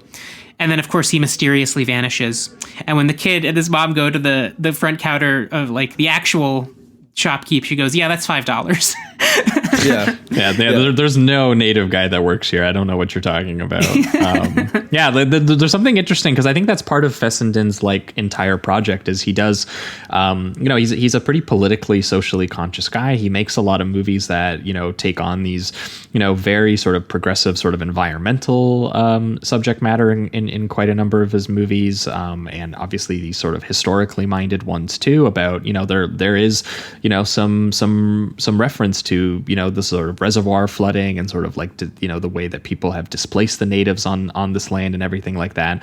But he also clearly loves old horror, and on some level, a lot of the stuff made its way into old horror. So he kind of knows that, I kind of need the trope of this guy who's going to explain to this white character what this entire legend and kind of folklore is. Mm-hmm. But, I also know that this is kind of an outdated sort of genre device, and so I'm also going to include some scenes where part of the dad's charm is that his repertoire in between attacking his son and pretending to be a beast, like consuming him to get a little bit of foreshadowing going, is that his dad just like will just throw on these like racist voice impressions just like out of nowhere sometimes. And just to give him a little bit of that like clueless outsider kind of in a foreign territory in this case, even though they totally view it as like this is just where New Yorkers vacation. Practically, this is our cottage country, And so it's so like the shots of the house they're staying in are incredible, because the house they shoot it like if you've ever seen the animated movie Monster House. Yes, that is how they shoot. Actually, that is how Larry Fessenden shoots the house of this movie. Like it is a monster. Like it looms over them. There's these great sequences where he loves doing this trick where he'll edit these really rapid cuts together, so it's almost like live action turns into stop motion. And it's like he'll do these shots where he's like taking all around the house, so it looks like the house is spinning and spinning. And the house doesn't look like a cabin in the woods. It looks like a suburban like house that just got dropped into the middle of nowhere. And I think it gives it this character of like, these people are intruding on the space, and even the house they live in or staying in is intruding into this space. Like it doesn't belong here. Yeah, it feels as if they can't go outside of their comfort zone whatsoever. Like even when they're going out to escape from that life. Like I think that's the whole point too. The father is trying to escape from the madness of his ad agency photography job. And so he's going up here and he's just basically replacing whatever he was doing in the city with this same house in the woods, and not much has changed really. And all they talk about, like, it's so funny that the parents have these like endless conversations about all the like insipid people they know. It's like different names every time, and all of the like little dramas that all of their friends are getting into. And it's like, it doesn't feel like they're on vacation. He's even getting like calls from work. Both of them are getting calls from work. It doesn't feel like it feels like they have brought their lives with them, and not that they're like meaningfully entering this other place. Yeah, they are absolutely designed to be intruders in this scenario, which I like how fast it gets into that. Like it is right, like it is the opening scene of the movie essentially, where there's a little bit sort of like a creepy lullaby imagery over, the credits, and we're introduced to Miles first, the son, played by Eric Purcell from Malcolm in the Middle. Pretty good child performance. I wasn't expecting to. At first when I saw him, I was like, nothing against him. I like that show. I was not expecting as much of like a soulful child performance almost by the end of this. Little bit Haley Joel Osment, I think. Yeah. And he's playing with like a wolf man and like a transformer sort of action figure in the back of like the family, essentially, functionally the station wagon with his parents. And we're introduced to the George, who's the professional photographer, played by Jake Weber, who I think mostly known for Snyder's Dawn of the Dead remake. I might be forgetting something other big that he's in. That's what I remember him from for the most part. That's what I know him from. I think mostly. Yeah, and his wife Kim, who is played by the reliable 2000s supporting wife actress Patricia Clarkson, who I've always liked in like The Untouchables and Far From Heaven, but she really did get allocated to the supportive wife role. I was just rewatched whatever that hockey movie with Kurt Russell is called, Miracle. I think that's what it is, and I was like, she is the textbook biopic supportive wife in that film, and maybe now known also because she was in Shutter Island too. She's a good role in that. And what's the Emma Stone movie that she's in? I haven't seen that movie in forever. Easy A. I don't. Yeah, she's had a very interesting career. But I like both of these two actors in this, and they're on this very beautiful scenic drive upstate New York, away from the stress of Manhattan. And the first thing that happens to them is they get into a bloody collision with a buck, pissing off the local, the funniest thing is pissing off the local deer first, because the first shot is all the deer who just saw that happen and were like, dude, what the fuck? And then it's the hunters who roll up, who were pursuing the buck, and just all of the beautiful kind of like wintry vibes that the movie was kind of establishing in its opening are taken over by like these handheld like whip panning sort of like chaos and the gruesomeness of this bloody deer on the ground, and those subliminal like flash cuts of the hunter executing the buck that's in misery while the kid is like watching it happened. And I don't know, there was something about this that just was like immediately, like through the filmmaking style, I was like really impacted by this like sudden experience that this kid was happening that was ruining the otherwise atmospheric, sort of chill mood that the movie was meant to be. The normal movie that this should have been was kind of operating. And I mean, fuck, Jake Weber's wearing like a Christmas deer sweater. There's a sense of humor to this movie too. Yeah, definitely a little bit. I also like opening it up with the pictures of the toys that he's using, but it's in kind of like a black void rather than the car that he's actually in. And then they mix it in with this incredibly creepy choir and piano theme that is the complete opposite of what we were hearing with Boggy Creek. There's no like sympathetic loneliness or heartfelt love for the community or anything like that. It is just pure dread and horror essentially.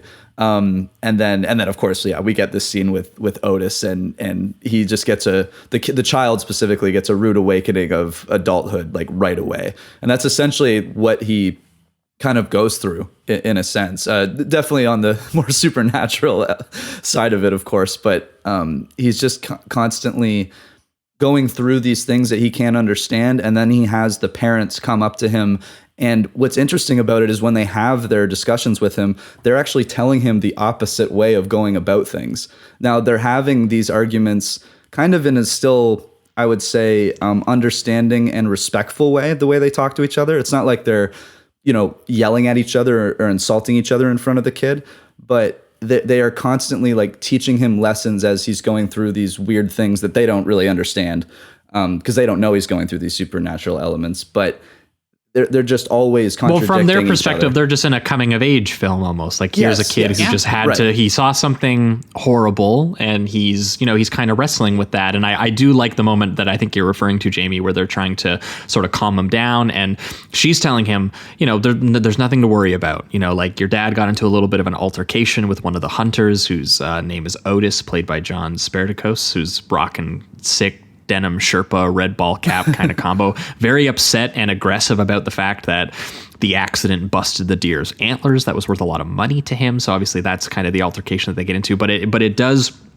generate that kind of discomfort and tension you get in thrillers that evoke that unnatural sort of disorientation or sort of emasculation anxiety out of, civilized city folk intruding on the rural country, like something like Hills Have Eyes or Straw Dogs or Deliverance too, just with the literal reference to the reservoir flooding that actually displaced the folks, the white people who displaced the natives.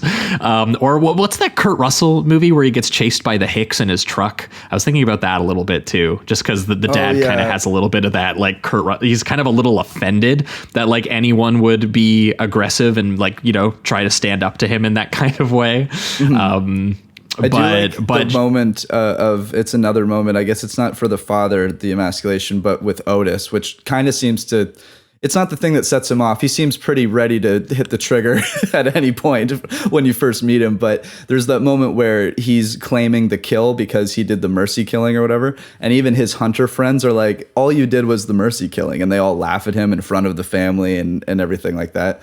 So they do have these constant moments of examples of, I guess, emasculation and the reaction to it. Because even the dad is at a certain point like just let it go. You know what I mean? Your life would be simple if you just did that. And that's kind of what that's what the mother is trying to tell him a lot of the time. Yeah, she's trying to explain to him that, everyone just got a little excited, they got a little heated in the moment, but you shouldn't worry. That's just a thing that happens. Guys behave that way, whereas the dad is like, no, you're right to be scared. That dude was fucking demented and he's violent, and you should be wary of confrontational men like that guy, because he will fucking kill you. And like, that's actually partially what you have to imagine freaks this kid out and start some of the visions that he's seeing. But obviously the film is also kind of supporting that kind of ominous read a little bit with the kind of grainy lo-fi imagery. Like, I think about like right when that crash happens and he gets into the altercation with the hunter, I think about like that shot of the sort of spinning branches in the blue sky that feel like kind of claustrophobic, or the way the red taillights on the hunter's truck like take on this kind of like ominous mood lighting while he's trying to like kind of help them out of the ditch and everything like that. And there is definitely like, something is wrong. There's some very ominous foreshadowing that's taking place that maybe the father isn't like completely wrong about. Maybe both of these things can exist at the same time. Which is, I guess, why I think they have kind of a respect for each character when they're having these philosophical debates. I do think the father is lingering a little too heavy, but I think that's also the point. So, because you want to teach your kids still to be cautious of people like that. That's not a bad lesson to learn. Absolutely. It's just that the lingering and the stewing of anger and hatred is what kind of causes things to. And the paranoia that obviously builds a little bit as well. Like, there's some of the imagery that it takes on as they start to get, a little bit freaked out. I think about that, the ominous use of the word appetite during the spelling game with the son before he recreates that like poltergeist shot, like silhouetted by the sort of TV glow kind of composition, or when they go out to like chop wood and the shot of the axe. It's like, so I was like, dude, is someone going to get chopped apart with an axe? That was the first thing my brain went to when I saw the shot of it. He's recurring a lot of like, classic horror imagery, right? Like the opening shots of this movie is the opening shots of The Shining with, tracking the car as it's winding down the road. And he does the poltergeist shot, and he does, another one I can't remember, but he's playing on sort of these like archetypal horror images. There was one, I think, with it's like a truck with blood stains all over it. That seemed almost, I don't know, Texas Chainsaw or something like that. I know I've seen. Yeah. So for sure. Like then there's even some like I Spit on Your Grave with like the setup with the Hicks too. Like he's playing on all of these like, these archetypal horror images that are meant to sort of unsettle you long before. Like I said, the Wendigo doesn't show up for an hour into this 90-minute movie. Like the Wendigo is like the least part of what makes this movie so unsettling. And it's not even really like Otis. It's just like it puts you. It is from the perspective of this kid who is sort of learning for the first time, like as he leaves the presumably like comfortable atmosphere of the city where he's growing up, like the different things that you can be afraid of. That there are people that your parents can't defend you from. That there are like things out in the woods that you don't understand. I love these sequences where the parents keep finding bullets in the house. Yeah, it's one of the craziest ones where they're just like, a bullet just keeps being fired into the cabin, which we later find out is like there might be a shooting range nearby. That guys are just the horrible shots, I guess, just is ultimately. Because you never hear like gunfire, ever. They just find the bullet and then they like track it back to, and then this leads to like this, one of the most like, I think the first like big shock of the movie is the kid and the dad are sledding and the dad just like falls down. He falls off the sled and you don't hear a gunshot in that moment. And you learn later that he's been shot. Right. But in that moment, it's like fucking anything could have happened to him, Yeah. And that is the first moment that the Wendigo appears. Right. And they've kind of, is that the first moment? Cause I thought that they were, I guess they do a little bit of like it's almost foreshadowing with it. They don't outright show the creature, but they show these like dream sequences, I guess, with the sun. Like they have. He starts to see the first formations of like branches kind of turning into an image, but you assume that he's conjuring them because like Miles is like obviously incredibly scared by all this kind of creepy voyeur imagery that we're kind of seeing around the cabin, and obviously he's very, he's just witnessed this deer get hit and then get shot, and his dad get into a sort of quasi-violent altercation, and he's asking questions like, do you think that deer had a family?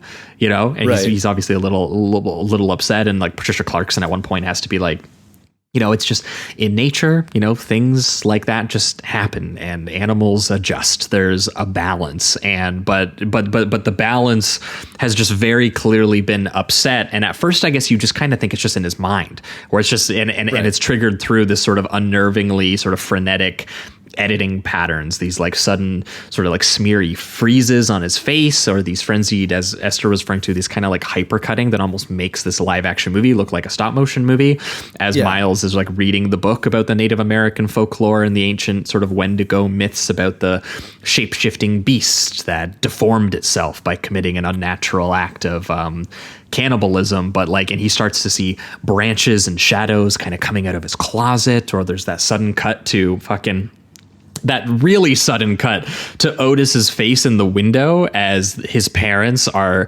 making ferocious fireplace love to some folk music, which transitions into like a surreal, hallucinatory like nightmare of Otis like chasing Miles out of his bed in a gun, and these like sprint like dissolve effects, and there's like blood red lighting following him out of the closet. It's like really crazy surreal imagery on such like a lo-fi and done in such obviously like a low budget way.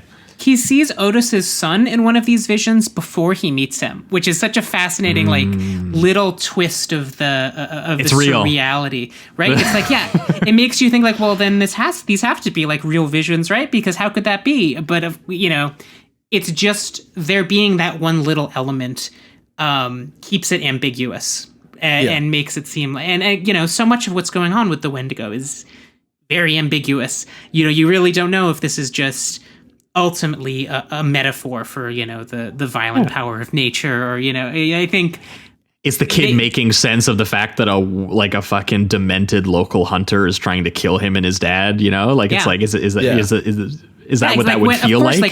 Exactly. Like when his dad falls off the sled and he doesn't know what happens, and that's when the Wendigo appears and starts chasing him. It's like that is him trying to make sense of what could possibly have just happened to his dad. Like he doesn't even like I said, he doesn't even hear the gunshot. Right.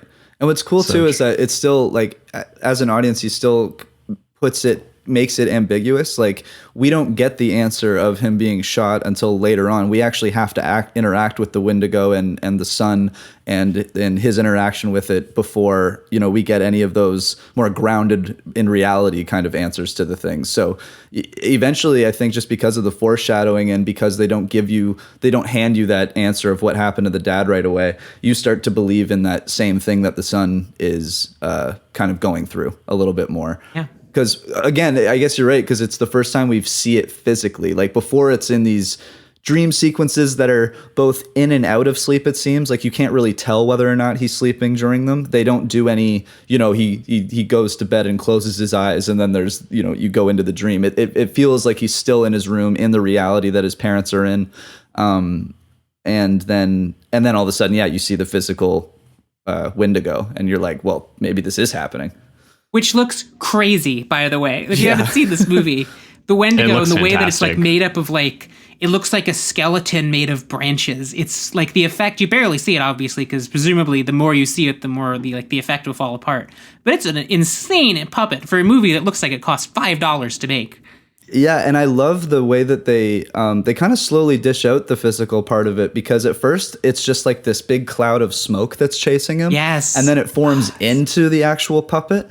And it's I love and that. also branches attached to the camera, so like Yes. it's like it's like the branches are like its hands like reaching out, and we're getting like the point of view shot of it chasing him. It's so good. And again, because of Otis, we've already had these voyeuristic shots of him looking at the couple having sex, or sometimes they don't even show you who's really watching. So when you get to the perspective of the Wendigo and it's got the branches, again, it's just another moment where you're like, well, this has to be physically happening, because the way that the film has been made has been telling us that this is happening in front of our eyes.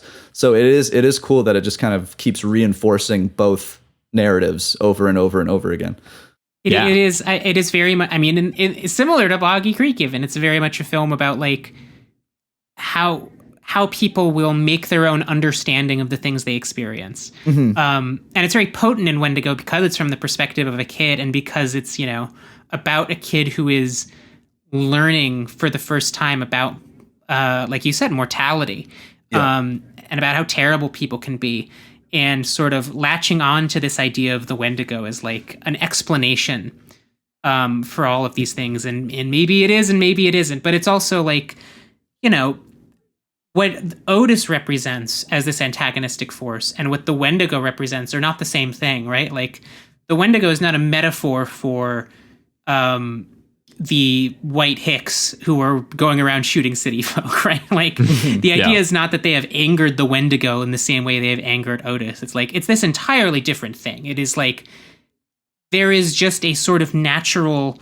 menace to the world. And, even the shopkeeper says, the kid asks, is the Wendigo evil? And he says like, well, nothing on earth is evil, but there's some things we should be afraid of. Yes, which is there's some things out there that are idea. angry. Yeah. Yeah. Yeah, but which is funny too, because he's also wrestling with the fact that obviously, like, his dad is angry and stressed, and he sees his father in the Wendigo a little bit as well. Like, that's why I think it's such a malleable kind of, projection for the kid to interpret, because he's dealing with the fact that his parents are kind of having these anxieties, and he's feeling that something's wrong with them. And actually, I think it's Patricia Clarkson who gets the scene where she goes up to Jake Weber's character and says like, look, he feels energy coming from you and he doesn't know what it is, and he's confused about it. And maybe these visions or stories he's experiencing are because he doesn't know what you're feeling, and you're not telling him what you're feeling, and which is part of the, that the dad can't quite, he's a little unhappy with himself, and obviously he's unhappy with his work, but he can't express himself. There's actually a really funny line too, where they actually try to get the kid to, open up and actually discuss some of the things that he's feeling. And Patricia Clarkson is like, you gotta, sometimes it makes you feel better to talk about these things. And the dad is just like, watch that moodiness, son. Maybe you'll end up taking soulful pictures of corporate logos with it or something like that, and he's like, maybe you could use that. And at one point before they go sledding in the snowy forest, when he's trying to bond with his son, I love that he's like talking him through like Robert Frost poems and stuff like that. And I don't know, there's such an interesting sort of like, sad family dynamic at play here, where like a kid is trying to wordlessly interpret complicated feelings that he doesn't have the worldly knowledge to understand. And that's when the dad starts to realize that is where he's coming up with this idea of the Wendigo, and this thing that starts to make sense of these things that he can't totally understand. And I love that the dad refers to it as, like, he's like, that's fine. Like, these myths are okay. These myths work for people. They help people in general understand the world from different cultures. And then he eventually goes, that's why we have things like Mr. Freeze and Dr. Evil. And I just thought that line was so funny. Like Yoda and Superman. Yes. And he's just like, you can use these because they help us talk about stuff, but they can be disappointing if you think they're real. And then obviously that adds to the overall tension of the film when the actual Wendigo becomes tangibly real in these back half sequences for this kid, and chasing him and doing attacks, and eventually obviously making them paranoid with every interaction they come into, because he ends up getting knocked out and lost in the forest, and the mom has to come looking for him. And there's scenes where they like briefly stop at like the house of the hunters, and they are just like completely spooked by like the sight of the, you know, the chopped up deer and the knives, and they immediately get uncomfortable. And, you know, once again, it's like, is this just like city folk uncomfortable with the fact that people hunt for their food still? Or is this, you know, the child actually is like, there is a malevolent force that is actually existing out here? And the movie makes the case that, you know, once again, it's a little bit of both. It's a little bit of like when Otis eventually fucking has to deal with that fucking Wendigo, it gets pretty crazy. It definitely does. Yeah. And this is also, I guess, when it's kind of revealed, I guess, that what happened to the father is that Otis shot him, because when they return home from looking around and then running. Well, they find him like bleeding and crawling his way back around, right? Being like, "Oh, dude, I got shot," you know? Yeah, and he's bleeding. It's something has definitely happened. So that's kind of the physical reality of it. Again, it shows you the Wendigo, but then it's also like, no, but Otis did this. But then they have the suspicion of the townspeople that's just a feeling that feels kind of supernatural. But it's also built into their fears of the town already. It just kind of feels like it keeps circling and reinforcing itself, like I guess I've said. But and also this is where it becomes really, really tragic. I thought this stuff was really sad, because not only has it been building this kind of this senselessness to just this thing that has happened to his father, but I actually thought even the performances in this section of the film were because I mean, like there's I think Clarkson and Weber have like decent chemistry together, obviously as a couple, and there's something kind of realistic about the way that they kind of push and pull each other in their relationship. But the way that Weber is just kind of going, like kind of drifting in and out of consciousness, and is trying to, you know, not have the realistic conversation with his son, which is that I'm dying in front of you, and is trying to keep shelter his kid still, even though the kid has already kind of figured out before he got shot that something was wrong and something horrible was happening. And there's something so interesting between this kid's hallucinations of like a murderous creature that's trying to devour them essentially, and the dad doing the lines of like, you know, don't be scared, kiddo. You know, and I don't know. I found something just so sad about that. About like, I'm always going to remember this day. Remember, we went sledding. Like he's trying to create, like, you know, make sure you remember the good parts about this day, and you're not like, so you're not traumatized later. Yeah. And again, and you can just feel the desperation in him to try to get everything that's on his mind and heart out. And he just like, he's because it's so speedy. It's kind of messy the way that he's going about it. He's trying to, he knows like, he's dying, and he's like, you know, give me your hand, buddy. But then all of a sudden he goes, oh, what a fucking waste. And, you know, and he's drifting back and forth between like, you know, take care of your mom, which is what you say when you're fucking dying, to, like, you know, what a beautiful day. And like, it's just, there's something so just sad in this entire performance from the dad, who's like knows it's his last time talking to his son, but is trying to shelter him from the fact that like your dad dies, you know, sometimes. And which is what he didn't want to do prior, in a way too. Like he wanted to just be outright like, this is the world, this is how it is. But in that moment, he's just like, I can't bring it to him that this is the actual end. So I'm just going to try to give him as much as I possibly can right now before they take me away. It's really emotionally cogent stuff that is just underscored by the genre filmmaking as well. When like when Miles oversees his dad in the surgery, and it's all this really disgusting, like meaty surgery imagery that reminds him of like seeing the dead deer and the way that the deer was being cut open and turned into, you know, and it's just there's something. And he has this vision of his dad like sitting up and screaming, and there's, you know, more of the hyper cutting, and it's like, of course, if he sees his dad being cut open and he thinks, oh, like that must hurt, you know, he must be this must be terrible. There's I will say this, this is kind of a funny moment in all of this tragedy, but it's when the sheriff comes up and talks to the mother, and the sheriff is kind of like, you know, we don't know if he was shot, or we don't know exactly what happened. And then immediately after he says that, the nurse or doctor comes up and is just like, okay, so he's been shot, and just instantly says it. I laughed so hard, honestly. I don't know if it was completely on purpose, but it made the sheriff just look so stupid, and it undermined him completely. It seemed, you know, on purpose, but it was kind of a funny moment, just given all the tragedy that's surrounding it. Yeah, that's sheriff him is such playing a with those genre tropes a bit still. Yeah. because the sheriff is such a classic, like, small town sheriff in a horror movie. Like, because there is this really strange and long scene near the end of the movie where the sheriff goes to pick up Otis, and he's like, "Well, come on now, Otis. You know there's been an accusation. Why don't you just come down to the station and we can talk about that?" Like, it's so Yeah. And then classic. You just now you know he's gonna die. That's for sure. Yeah, exactly. Don't let Otis go behind the door, man. And sure enough. Yeah, Hammer to the skull with a great overhead shot of the aftermath of him having to do that too. It's actually pretty nasty how long it like lingers on, like that violence, and how it's obviously being connected to this experience the kid is having. I love how the kid is practically, through the sort of surreal editing patterns, like basically like space traveling, almost like that surreal abstract imagery of his dad partially becoming the like Wendigo and this like bloody tree beast as they're being kind of combined with one another, and then being connected to the hunters via these like 360-degree like stills that have been cut into these stop motion like panoramas like at the property and stuff. And there's this crazy like fucking bullet time shot. Yeah, that's the one I'm talking about. Of the kid standing, like looking like a dope standing in the snow. But it looks like they shoot it like he's Neo. It's such a crazy moment. And it is this moment of like the way that the kid is sort of fighting to understand what's going on.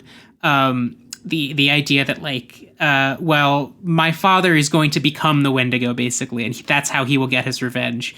Yes, right. Which pays off because, of course, what happens is he sees Otis getting wheeled into surgery, and the mysterious shopkeeper like smiling and nodding at it and saying yes. And what's interesting too is that the film just blatantly kind of tells you that whether or not it might be in maybe Otis's head at this point because he's gone so off the rails. It does show Otis seeing a physical giant deer Wendigo monster before he does like his it's like a psychedelic car chase with the giant puppet chasing him around going, "Give me my liver." It's so good. The shot of the bone like skeleton branch puppet like keeping pace with the car out the window is so good. Oh yeah, it's awesome. And they're doing this like fast, almost blurry editing, like almost time frame jumps in a way. It's similar to what they do when Miles, the son, looks at Otis and he thinks that he's coming towards him in one of the dream sequences, but he turns on the light. And instead of just being scared, what he does in the edit is he has these like 2 freeze frames that you don't usually, it's like what you would end on a slasher film in a 70s horror film. But instead he actually just makes it a part of the scene itself. He does like 2 freeze frames. You get a lock in on how scared he is, and then it goes and continues on with the movie. This one's a little more like fast paced, and the motion keeps going. Like it's not an exact freeze, but there is still this weird blurry time frame skip that it does. And there's a lot of really cool editing styles in this. Oh my God. Every time he recreates like a point of view, like chase shot, but it's done in these like hyper jump cuts that almost form like a zoom. I was like, dude, what the fuck is this? Why does nobody do this? This is crazy. Really I guess he's making up for like the cheapness of the actual imagery by doing all of these crazy things in the edit. And it's like, I mean, this was 2001 and the film was like not super well received. I think in a better universe, there would be a lot more films taking cues from Wendigo in terms of like, sure, this will look like cheap bullshit, but like you have the power of Final Cut Pro on your side. Absolutely. Yeah, it reminds me of all of those like crazy moments that were popular in the mid 2000s with like the Saw movies when someone would first wake up in a trap and it would do crazy hyper editing stress. That's kind of what he's doing, but he's doing it in a, like a really sort of like lo-fi supernatural way that does actually accentuate the monster and the puppeting that he's doing like it. And I think the power of it is also coming from the fact that, again, he's just so emotionally activated with the kid's experience, and you are so involved in that it also helps get you involved in these sequences as well. Yeah, and I think after showing you these kind of these bigger supernatural moments, and then to very quickly, honestly, but smoothly transition into the somber kind of the loss that the kid's going through, like that shot where the mother breaks down after she finds out that the father and the does boots. die. The empty boots in the hallway. Oh my God. Honest to God, I thought they were just going to start walking towards him or something. I was like, what is going on here? It's so sad. And just like that image of just, there's his father's, his footsteps, and they're just completely empty now. They're not going to take another step. It's so, God damn, it's sad. Yeah, well, and the sort of lyrical rhyming imagery that it does too, of like the fact that Otis is, being chased by the Wendigo through the streets, and he gets chased onto the road where he gets hit by a car like the deer and everything too. Like the way that all of this kind of just ends up sort of like matching and kind of repeating, and the way that the kid, ends up, looking at the boots and hearing all of these sort of like advice that characters have been giving him throughout the film, including his dad, who was telling him that, even the worst thing can be seen another way. Yeah. So all of these series of sort of coincidental sort of spiritual connections that the kid has been piecing together, there's a weird sense of like, it's obviously tragic, but there's a weirdly kind of like comforting, like, this makes sense to me. We're watching the most like senseless, pointless, stupid violence. Theoretically, like if you were to take the supernatural element out of this, it's like a rich guy went into the country to relieve his stress, hit a deer, upset a hunter who shot him, and then started going on a killing spree and killed himself by doing that. And so like it's a completely senseless series of violent events that are, that no one could possibly make sense of. And there's something weirdly, I guess, kind of beautiful and comforting about this kid just finding this story around these events where it's like, do you know what? There's these ancient things that are out there, and my dad is getting revenge on this guy, and like all of these things start to kind of piece together. And I don't know, there's something I thought that was just really kind of honestly magical about the experience that this kid kind of goes through. And I could see some maybe finding it a little cheesy, or in like a maybe an early example of what people kind of called like the elevated horror or something like that. But I don't know, it really worked for me. Yeah, it's like a better version of like both the people may disagree with better, but like both of the Amblin horror sort of things that it's taking cues from, the Spielberg horror, right? But also, like you say, from like this was like one of the early examples, not of art house horror in general, but of like a certain wave that we are now continuing to experience. And it's so funny, if you look at the contemporaneous reviews, they're like, well, it's trying to be art house and horror, and I don't know if either side will be pleased with the result. It's too good of an emotional indie drama for the horror crowd, and it's too like chintzy of an old school sort of like genre crowd pleaser to work on that level. Yeah, I could see someone kind of coming away with that. For me, I thought they blend together and kind of accentuate each other. Yeah, I mean, I think it's a disservice done to horror as a genre at that time to assume that like because it isn't, I think, what people were expecting, because it is engaging in these more subdued tones and these more kind of art house approaches, that no horror fan could possibly be interested. But and look where we are now. Look at the state of horror in 2024. Yeah, absolutely. That's what everybody wants. Yeah, no B horror pleasures to be found. Yeah, for real. I miss it.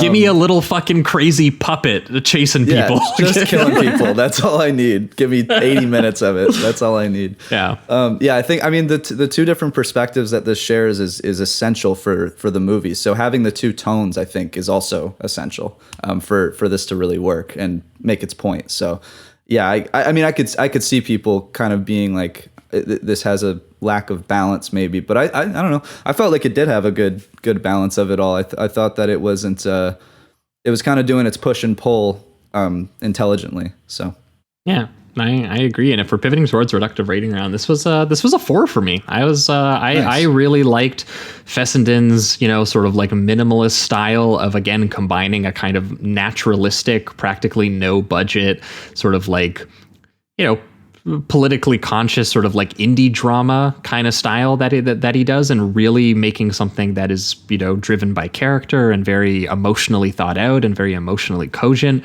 and then merging it with this old school monster movie horror that takes on this unbelievably ambitious and uncanny kind of hallucinatory cannibal cryptid, like fable kind of stuff that it's doing. Like, I thought it was that element was just fantastic, and the way that it is used as a supernatural coping mechanism for a kid who is experiencing, you know, his first experience with mortality and with nature, and, you know, and with an experience like with complicated adult experiences that he doesn't know how to put into words yet, including like how his parents are wealthy Manhattanites who, you know, might get into strange situations with going on vacation to displaced land. You know, it's these kind of things that a kid doesn't know how to comprehend, and to see it just so earnestly and vividly drawn in the lo-fi filmmaking, I thought was just really fantastic. And yeah, it does have a subdued, depressed, kind of spooky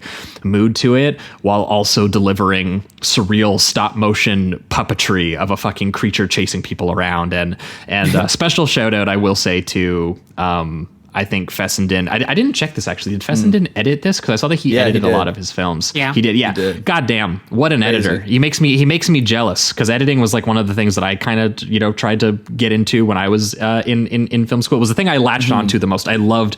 I did assistant editing work before I pivoted to talking about movies, and it was my favorite thing to do was sit in the room with the editors and just come up with, you know, how were you going to actually achieve this subjective expression through a cut.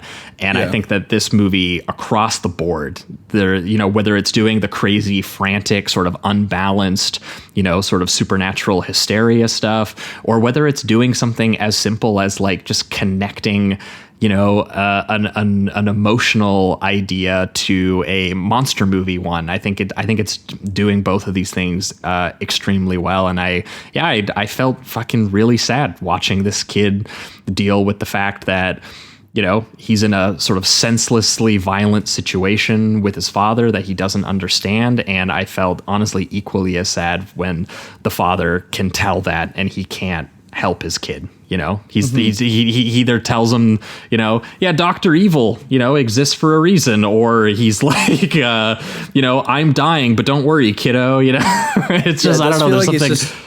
He's trying his best, but there's never like, you don't like pity the father or think that he's failing by any means. You see that he's trying his best to not always hitting the mark, but you respect him for that in a sense.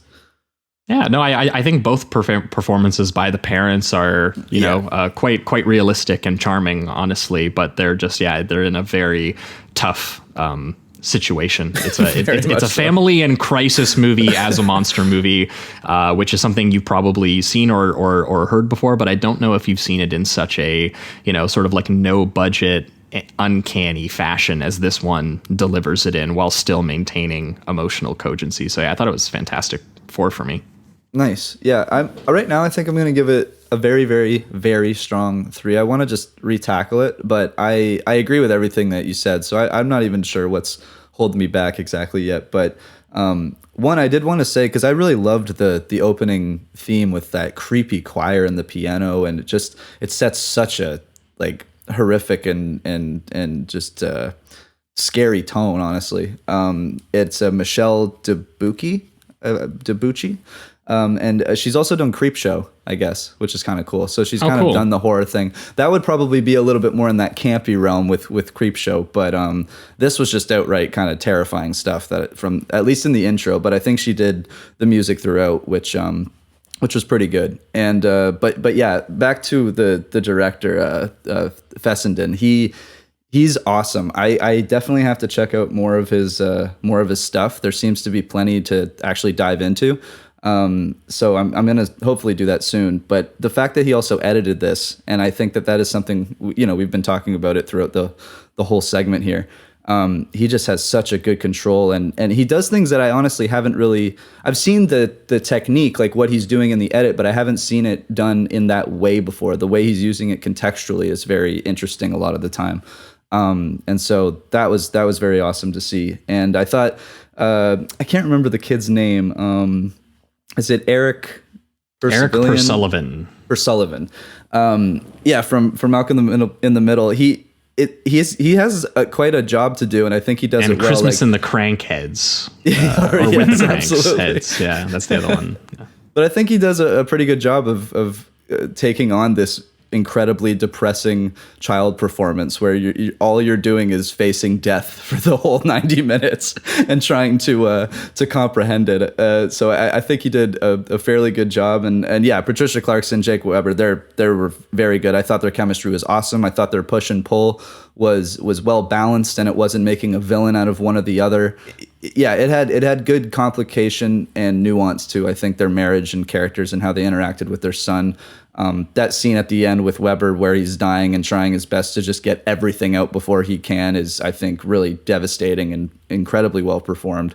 And I think Clarkson really gives this kind of confident and grounded voice to the film, because everyone, the men are just trying to kill each other. The son is going through one of the most crazy existential crises anyone's ever been through. So I really think that she gives like a really confident, grounded performance, and until of course all the tragedy happens, but she's fantastic. So Seeing her break down in that final shot with the boots and stuff too. Man. So sad. Yeah. But yeah, I don't have much to add. So yeah, strong 3 for now, but I mean, I could see this getting the upgrade. I would highly recommend it. For you, Esther. This is absolutely a 4 for me. I was so glad. I can't imagine how it would have felt to watch this and have hated it and had to come on and and feel so guilty. I am absolutely excited to seek out more of Fessenden's films. I first encountered him with Until Dawn, which is great. But he just has such a compelling style in terms of what he chooses to accentuate, I guess, in terms of his editing. He just seems so cool. And this film is so, like you've been saying, I think really well balanced in terms of a really well observed family drama. There's so many great details in terms of how the family's interacting with each other that just feels so true to life. And this more like bizarre and unreal horror that's kind of emerges from within it. Just a really, I think, great mix we talked about. We've seen some kind of bad attempts to mix those two things in especially recent years. And but look, the blueprint is here. The blueprint came back in 2001. Go watch Wendigo. Yes, do that. That's right. Do it up. Yeah. See, and I wanted to give a quick shout out too, because I forgot to bring it up, but I noticed that this was shot by Terry Stacy, and I was like, so this was shot by the same person who shot Adventureland, Den of Thieves, and Dear John, which I felt was just a great combination of movies to have Nice. photographed, and now works in the DTV realm a little bit. So there's some cool work being done out there, and I'd like to see some more low budget ambition like we saw in the style in this one. It's so feverish, so grainy, so gorgeous. So definitely check it out. It made me want to check out also his other one that people kind of call a little bit of a spiritual sequel called The Last Winter. I don't know if they call it that just because it's cold or not, but I guess it's meant to be his version of like The Thing on like an Alaskan like oil drilling kind of scenario. Like and it's pretty cool. It's like very environmentalist driven in terms of its sort of thematic core versus maybe the immortality aspect of this, but it sounds neat. So yeah, Larry Fessenden. Check him out. And if you want more Bigfoot, I forgot to bring this up. There's more Boggy Creek sequels that you can watch, by the way, as well as another episode that Jamie and I did with Pod About List Cam, friend of the pod, Cameron. We did it. We talked with him about a 1980 movie called Night of the Demon, which I would, if you want more Bigfoot, that's the other regional slasher Bigfoot exploitation movie that we've kind of talked about. And if you were maybe a little disappointed that there wasn't enough Bigfoot killing people by swinging them around while they're in their sleeping bags, or tearing dicks off and things of that nature, Night of the Demon will deliver that for you. Yes. Yeah, I'd highly recommend. Highly. Yeah. Oh, man. So Bigfoot and death. We felt good talking about that this week, but that's going to, I think, wrap it up for this week here. That was once again The Legend of Boggy Creek from 1972 and Wendigo from 2001. Thanks so much, Esther, for joining us and for bringing these films on with you. If you've got anything to plug while you're here, this is usually where we have you do that. What's going on in Get Cynical and the Lost broadcasts? Right. So Get Cynical is right now on a bit of a hiatus between seasons. We just wrapped up our season about crack.com, which was really fun and torturous, like everything we do. And season 5, I don't think we have officially revealed the subject, but it's going to be a big one. It's coming this summer. We're in research phase right now. I'm excited. Have you found anything as big as Max Landis to talk about? Unbelievably, yes, probably. Nice. It's going to be. I'm dreading it, to be honest. And then, the Lost Broadcast is a podcast my wife and I started last year. It's a monthly show. You can follow us at Lost Broadcasts on Twitter. We do episodes about shows that tried and failed to be the next Lost. I think we have a list. There's literally like 50 of these. We have a running list of, and we're a monthly show, so we're going to go on for a while. If you like Lost, definitely give us a listen. If you've never seen Lost, give us a listen. If you just have a real affection for really like shitty network sci-fi shows from the 2000s and 2010s, I think you're gonna like us. It's a fun show. Definitely check us out. Hell yeah. Yeah. Can recommend definitely doing all that. For our listeners, we're going to be back in 1 week's time where we are going to be doing your patron voted episode, because once every 2 months we let the patrons vote on the double feature that we are going to be talking about, and actually program it as well and actually select it. So just so everyone knows, over on the Patreon, when those episodes drop, that's when the new polls go up. So you better be getting your double features ready. What do you want to hear us talk about? And get ready to, if you don't have any ideas, to upvote other people's ideas. And the episode that you voted all in the last poll was for a double feature of The Boxer's Omen and Ricky O, the story of Ricky, which we have been promised is an episode that will like kick our intestines out of our bodies and vomit up demons or something. There's a whole pitch that someone made, and everyone went, that is the episode. That sounds awesome. So that's what we're going to be talking about over on the Patreon in 1 week's time. And then in 2 weeks' time, we're going to be back with another special guest where we are actually going to be, I think the loose connection here is meant to be virtual reality. And we're going to be talking about Catherine Bigelow's Strange Days from 1995, which is a movie I absolutely love, and I'm very excited to finally talk about it, because that movie is just so fucked up. And we are going to be pairing it with Tarsum Singh's The Cell, which hell yeah. It has been a little while for me. I'm not even sure if I've actually seen that movie in full, maybe just clips. Yeah, I think I've just seen clips randomly throughout my days on YouTube. That's it. So either way, I'm very interested in whatever that pairing is going to be, and very excited to finally be talking about Strange Days. So that's what you can expect in 2 weeks' time over on the main feed. But that being said, that wraps it up for everything this week. Thanks so much for listening, and keep it sleazy. Keep it sleazy, everybody.